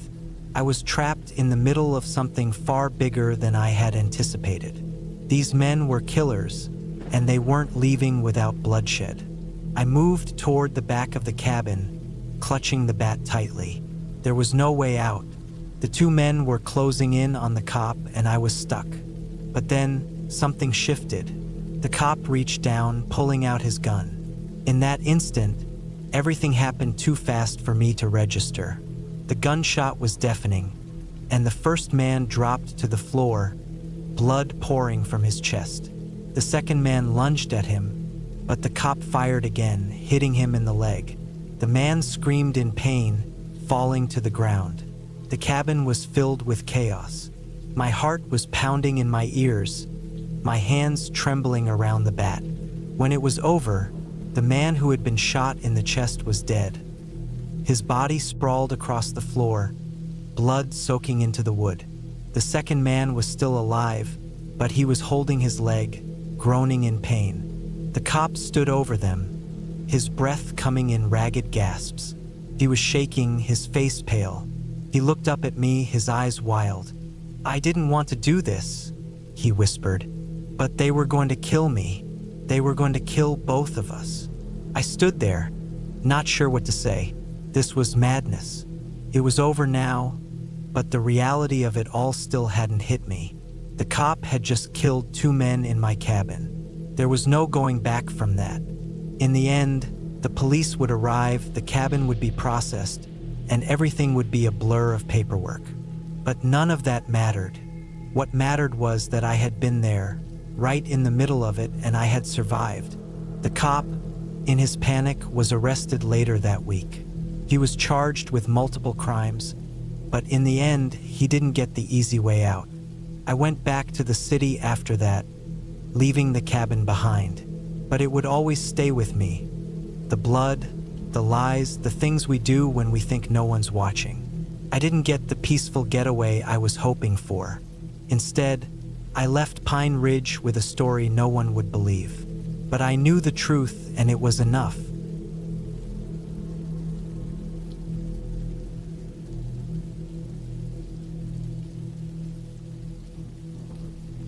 I needed a break from everything. The job, the noise, the daily routine. It was the second week of September 2017. I was 31 back then, working as a project coordinator for a logistics company in Spokane, Washington. Between all the emails, meetings, and client issues, I felt like I was drowning in small problems every single day. It wasn't the kind of job that kept you up at night, but it wore you down in other ways. Quietly, slowly. By the end of summer, I was just mentally cooked. I had a couple weeks of vacation saved up and I figured I'd go somewhere quiet. Just me, nature, and nothing else. I wasn't really a cabin in the woods type before that trip, but something about being away from people sounded right. My coworker Eric had a family friend with a small cabin way up north near Priest Lake, Idaho. It was barely used anymore, according to him. Just an old single-room place with no TV or cell signal.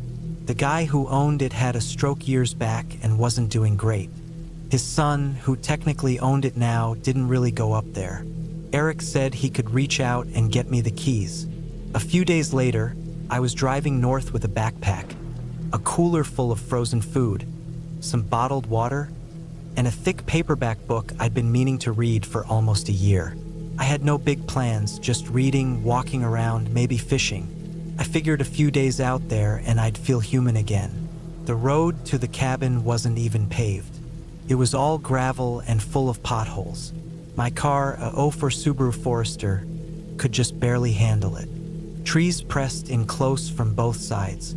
I hadn't seen another car in 20 minutes when I finally pulled into a small clearing with a rusted propane tank, an old fire pit, and a one-story log cabin with a green tin roof.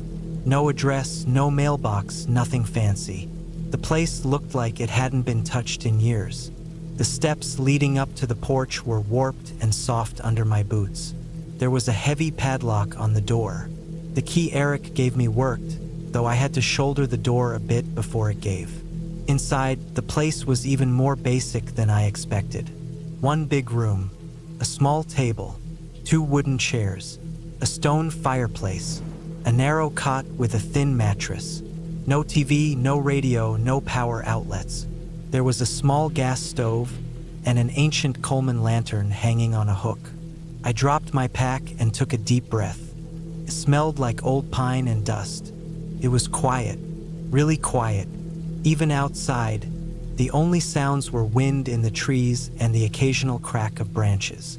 I didn't do much that first night. Heated up a can of chili, drank a warm beer, sat on the porch for a while, listening. I wasn't scared.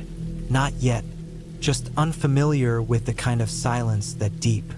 The kind of silence that makes you realize just how far you are from everything else. When I finally went to bed, I was tired enough that sleep came fast. The next morning, I woke to light pouring through the gaps in the wooden shutters. I made some coffee on the gas stove, stepped outside to stretch, and took a short walk down a path behind the cabin that led toward the lake. It wasn't close, maybe a 30-minute walk through thick trees. The trail wasn't maintained, but I managed. Found the lake. Still, blue, untouched. Nobody around. Not even boats in the distance. I stayed there a while, watching the water before heading back. I spent the day like that, walking around, reading, doing nothing in particular. I remember thinking, this is exactly what I needed. But that night, something small shifted. Around 1 a.m., I woke up. Couldn't say why. It wasn't a nightmare. I wasn't sweating or breathing heavy. Just wide awake. I lay still for a while, waiting to fall back asleep. Then I thought I heard something. Just a soft thump, like someone had dropped a rock outside. Could have been anything. A branch. An animal. Still, I sat up and listened. Nothing. I lay back down. Then I heard it again, closer this time. A shuffle or a step. Definitely not a tree or wind. I stayed still, staring at the ceiling. The lantern was off. The fireplace had burned out. It was pitch black. My mind was going fast now, trying to make sense of the sound. Maybe a deer. Maybe even a bear. I reached for my flashlight and pointed it toward the window. The beam reflected off the glass, so I couldn't see anything. I got up, walked to the front door, and listened. I didn't open it. I wasn't that stupid. Just listened. There was no sound now, not even wind. I waited maybe 10 minutes before getting back into bed. I kept the flashlight next to me, though. The next day was normal again. I convinced myself it was probably a raccoon or something rooting around the fire pit. I looked around the yard. There weren't any clear tracks, but the ground was hard-packed and dry.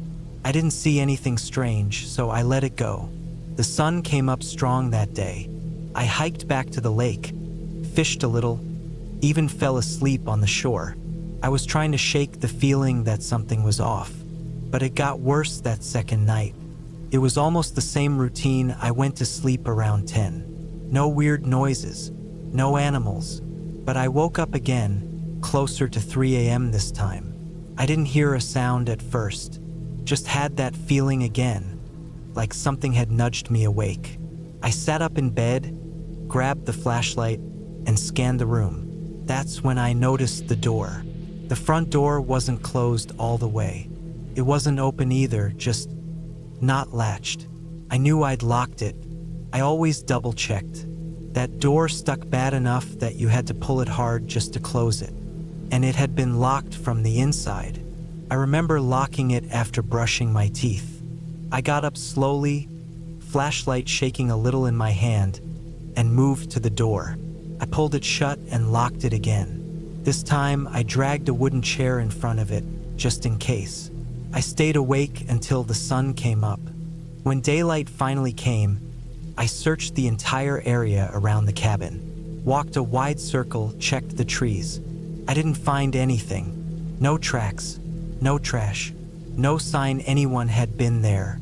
Still, I couldn't shake the feeling anymore.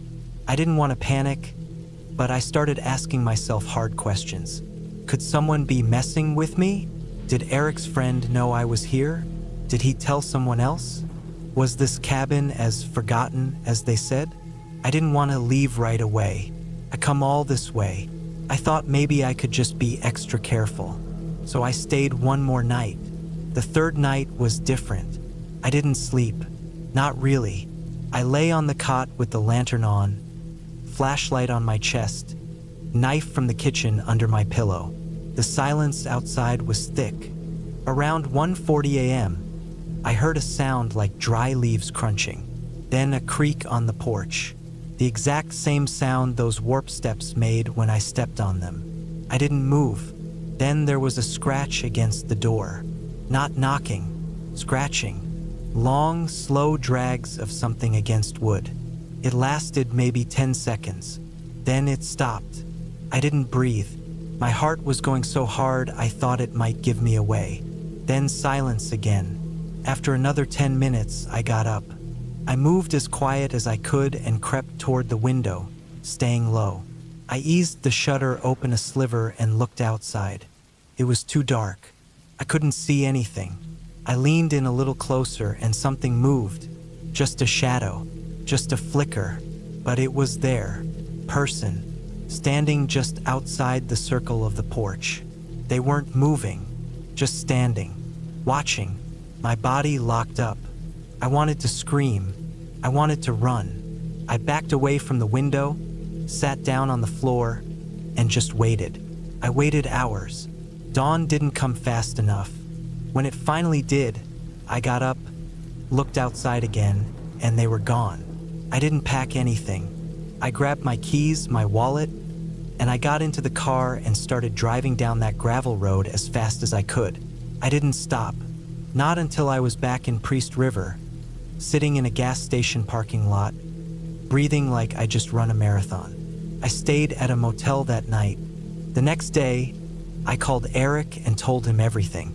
He was shocked, said he had no idea anyone would be up there, said the family barely even remembered the cabin was still there. But I told him someone had been watching the place. Someone had come to that door. Someone scratched it while I was inside. Eric called the family friend, who swore nobody had access to it. The guy was in a nursing home and hadn't driven in years. His son hadn't been up that way in almost a decade. I don't know who that person was. Maybe a squatter. Maybe someone using that cabin when it was empty. Maybe someone just waiting. But I never went back. I moved apartments 2 months later. I kept waking up in the middle of the night for a long time, sure I'd see someone at the door again. The scariest part isn't the night it happened. It's thinking how long they'd been watching me. If they had been in the woods that first night. If they'd come in when I was sleeping. If they'd just stood outside, listening. It's not like a movie. There's no twist. No Bloody Showdown. I didn't catch them or chase them off. I left, because that's what you do when something isn't right. I went looking for quiet. I found something else, and I won't make that mistake again.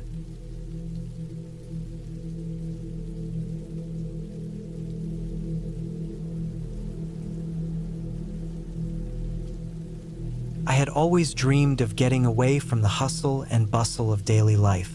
A chance to clear my mind and take in the quiet of nature. So, when I found a secluded cabin in the United Kingdom, deep in the countryside, I jumped at the opportunity. The cabin was located on the edge of a dense forest, with nothing around for miles but rolling hills, sheep grazing in fields, and the occasional deer passing through. It was exactly what I needed. I wanted to disconnect from the world and get some peace. The cabin itself was a small, rustic structure, built from dark wood and stone, with a slanted roof that looked like it had been there for generations. The windows were tall and narrow, allowing a sliver of light to seep in during the day, casting long shadows at night. It looked old, but well maintained. The interior was simple, just a small living room, a cozy kitchen, a single bedroom, and a bathroom tucked away at the back. There was no Wi-Fi, no television, no phone signal. Perfect. I arrived late in the afternoon, the golden light of the setting sun pouring over the hills as I unpacked my bags. There was something peaceful about the way the place felt, like it had been untouched by time. The only sounds were the wind rustling through the trees and the occasional distant bleat of a sheep. It felt like the world had slowed down. I decided to take a walk around the area before the sun dipped completely. The path leading away from the cabin curved through a dense forest, and I could hear the crunch of the dried leaves underfoot. The trees were tall and ancient, with their branches twisting up toward the sky like gnarled fingers. I had no specific destination in mind, but I wanted to explore. The forest was a maze of narrow trails, and the more I walked, the more I felt like I was being swallowed by it.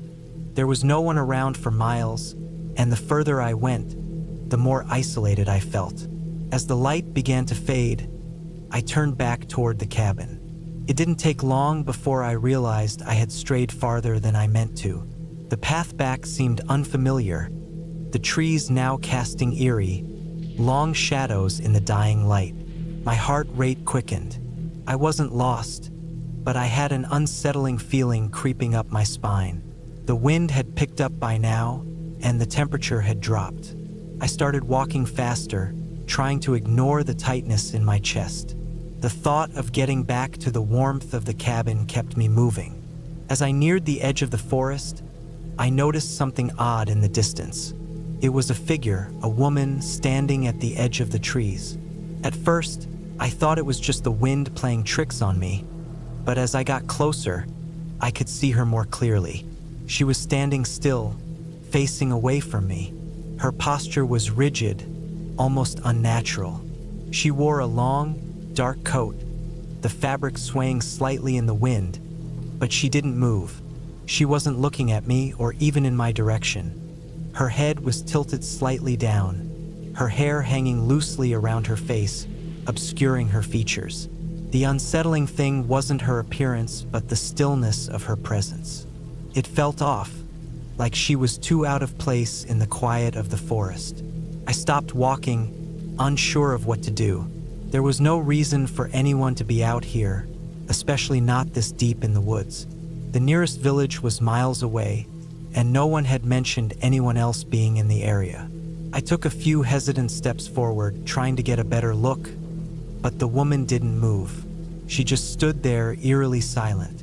I called out, but no sound escaped my lips. It was like something had stopped me from speaking. I froze, unsure whether to turn back or approach her.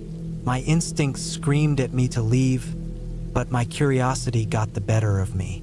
As I took another step closer, she suddenly moved. It was as if she had been waiting for me to get close enough. She turned her head slowly, and for the first time I saw her face. Her eyes were dark, almost hollow, with an unsettling intensity. Her expression was blank, devoid of any emotion. It wasn't that she looked angry or hostile. It was more like she wasn't truly there, as if her body was present but her mind was somewhere far off. The chill in the air grew colder, and I couldn't shake the feeling that something was terribly wrong. I started backing away slowly, my feet scraping against the leaves beneath me. But the woman didn't move. She just stared at me with those empty eyes, like she was studying me, judging me. I turned and ran. The path back to the cabin was a blur, my heart pounding in my chest as I pushed through the underbrush. The wind howled in my ears, and I could hear the sound of my own breathing, harsh and frantic. The closer I got to the cabin, the more I felt the pressure in my chest lighten. But that image of the woman, standing in the forest, wouldn't leave me. I reached the cabin just as the sun disappeared completely behind the horizon, leaving the landscape bathed in the dim light of twilight. My hands were trembling as I unlocked the door, rushing inside and bolting it behind me. I quickly checked every window, every door, ensuring everything was secure. My mind raced, and I couldn't help but feel that I wasn't alone. There was something about that woman, something that felt wrong, like she was waiting for me to make a mistake. I tried to calm myself, reminding myself that I was probably just being paranoid. I had been out in the woods by myself for hours. The isolation, the quiet, the unfamiliar surroundings. It was all getting to me. I told myself I'd sleep it off and feel better in the morning. But sleep didn't come easily. Every creak of the cabin, every gust of wind against the walls, had me on edge. I kept imagining that woman standing outside, watching me. Every shadow in the corners of the room seemed to hold a presence. I lay there in the dark, staring at the ceiling, waiting for sleep to overtake me, but it never did. At some point, I must have drifted off, because I woke up to the sound of something tapping against the window. My eyes shot open. I didn't move, holding my breath as I listened. Top, top, top. It was slow, deliberate. The sound was coming from the window in the living room, just a few feet away. My heart raced again, and I felt the panic rising. I didn't dare get up. I stayed frozen in bed, my mind racing with the worst possible scenarios. I told myself it was probably just a branch tapping against the glass, but the rhythm was too consistent, too purposeful. The sound stopped as suddenly as it had started. My mind was in overdrive, trying to come up with any logical explanation, but nothing made sense. I lay there, eyes wide, listening for any sign that the tapping would resume. Minutes passed.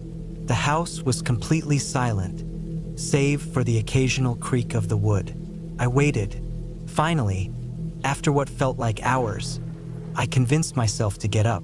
I grabbed a flashlight from the bedside table and quietly made my way to the window. My hand shook as I approached the glass. I turned the flashlight on and shone it through the window. There was nothing there. No woman, no figure. No tapping. Just the dark, empty yard and the faint glow of the moon in the distance. Relief washed over me, but the feeling of unease still lingered. I locked the window again and moved away, sitting down in the living room with my back against the wall. I stared out into the night, trying to calm my racing heart. I spent the rest of the night awake, every creak and groan of the cabin making me jump. The woman was gone, but something about her presence stuck with me. I couldn't explain it. The next morning, I packed up and left, vowing never to return to that cabin. I wasn't sure what had happened, but I couldn't shake the feeling that something was wrong.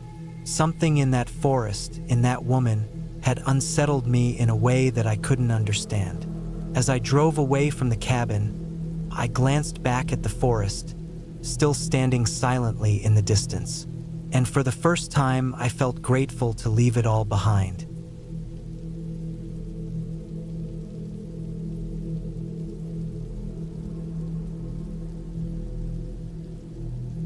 It had been raining for hours, and the damp air weighed heavy on my chest.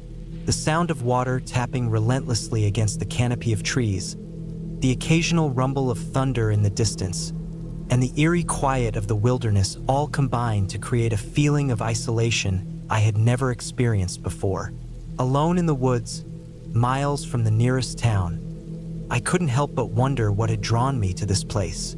Was it the promise of solitude, the peace of nature, or the challenge of surviving on my own? I didn't have an answer to that question, and as the rain continued to pour down, I started questioning whether I had made the right choice. But the cabin was almost done, and I could feel the weight of the work behind me. Every log I had carried, every nail I had hammered into place. It was almost there. Just a few more touches, and I would have my shelter for the night, away from the storm. The cabin wasn't much, but it was enough. A small structure made of rough-cut logs, it stood nestled in a small clearing, surrounded by towering pine trees. The roof, covered in heavy tarps for now, provided little protection against the constant downpour. But inside, the fire crackled in the small stone fireplace, sending a warm glow dancing across the walls. It wasn't much, but it was mine, and tonight it would be enough. I had been in the woods for 3 days now. The first day had been filled with excitement, gathering firewood, setting up camp, and getting the foundation of the cabin laid. But by the second day, the weather had turned. The sun disappeared behind a thick layer of clouds, and the rain began, seemingly never to stop. I knew this area of New Mexico had unpredictable weather, but I had underestimated just how quickly things could change. The rain wasn't the worst part, though. It was the solitude. The longer I stayed, the more I felt the weight of being so far removed from civilization. It wasn't just the quiet that unnerved me, it was the silence. The kind of silence that wasn't peaceful but felt like something was missing, something I couldn't quite put my finger on. By now, the storm had settled into a steady rhythm. It wasn't the kind of rain that poured down in torrents, but more like a heavy mist that never stopped. The air was thick with moisture, and everything had a slightly damp, musty smell. I sat on a log in the small room I had constructed, trying to stay warm near the fire. The flames crackled, sending sparks up the chimney, but the warmth from the fire didn't seem to be enough to fully chase away the chill that had settled into my bones. The first few hours of the storm had been the hardest. I had to focus on the basics, getting the fire going, finding a dry place to sit, and making sure my gear stayed dry. My dog, a small but loyal terrier named Max, curled up beside me on a patch of blankets, keeping warm. He seemed unfazed by the weather, his little nose twitching at every rustling sound outside. But me, I couldn't shake the feeling that something wasn't right. The rain, the cold, the isolation, they were all starting to mess with my mind. Every crack of thunder made me jump. Every rustling of leaves outside made me tense up. I kept telling myself that I was just being paranoid, that I was fine. But the longer I stayed out here, the more I couldn't ignore the feeling that something was wrong. I shook my head, trying to clear the thoughts from my mind. This was supposed to be an escape, a break from the chaos of the world. But the world was still out there, silent, waiting, watching. I couldn't help but feel that I wasn't alone. It was then that I heard it, a soft creak outside. At first, I thought it was the wind, but it didn't sound quite right. It sounded more like a footstep, a slow, deliberate step on the wet ground. I froze, my heart pounding in my chest. Max, who had been sleeping beside me, perked up, his ears standing straight. His small body was tense, and he was staring at the door.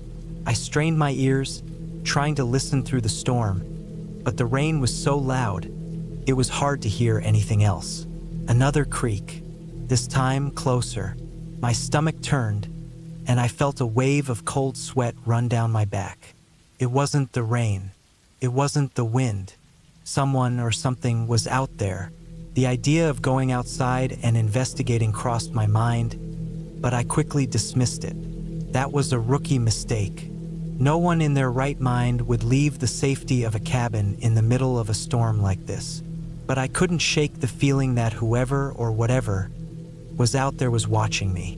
Minutes passed, but the feeling of unease didn't leave. I stared at the door, my hands shaking as I reached for the rifle propped up against the wall. I hadn't planned on needing it, but now it felt like the only thing between me and whatever was out there. Another creak. Closer. This time I heard a scraping noise, the unmistakable sound of something dragging across the wet ground. It was so quiet, but somehow it pierced through the rain. My heart thudded in my chest. Max growled low, a deep rumble that I had never heard from him before. He wasn't usually a nervous dog, but now his fur stood on end, and his eyes were wide, locked on the door. I gripped the rifle tighter, my knuckles white. Whatever was out there wasn't making any attempt to hide its presence. I stood up, moving as quietly as I could. Every step I took felt like it echoed through the cabin. My mind raced with possibilities. Was it a person? An animal? Couldn't be sure. My breathing came in shallow gasps as I moved toward the window, peeking out through the crack between the curtains. The rain was coming down so heavily that it obscured most of the view, but I could make out the vague shape of something moving. It wasn't human. It wasn't an animal either. It was too tall, too thin, and the way it moved was unnatural. The figure seemed to glide rather than walk, and it moved with an unsettling smoothness, like it was floating just above the ground. I recoiled, my heart racing. The sight of it made my stomach lurch. I couldn't believe what I was seeing, but there it was, moving with a purpose through the trees. I had to get out of here. I had to leave before whatever that thing was found me. But the rain, the storm, the darkness. I looked at Max, who was still growling, now more urgently. He was usually good at sensing danger, but now he seemed scared. His body was trembling, and he kept his gaze locked on the door. I made a decision then. I couldn't stay here. I couldn't let that thing get any closer. I grabbed the emergency pack I had stashed behind the fireplace, slinging it over my shoulder. I didn't have time to think. There was no time to gather everything. I had to leave. Max and I slipped out of the cabin, stepping lightly through the mud and into the trees. The rain was pouring down harder now, making it hard to see. But I kept moving, relying on instinct to guide me. We didn't stop, not even when the figure came into view again, closer this time. I didn't know what it wanted. I didn't care. All I knew was that I had to outrun it. We ran until we couldn't run anymore, until the storm started to ease up and the trees parted to reveal a small road in the distance. We made it. I was soaked to the bone, my legs aching, but I was safe. Max was still by my side, and together we found our way back to civilization. That night, as I lay in a warm bed, I thought about the cabin, the storm, and the figure in the trees. I don't know what I saw out there, but I do know one thing. There are things in the wilderness that we are not meant to understand.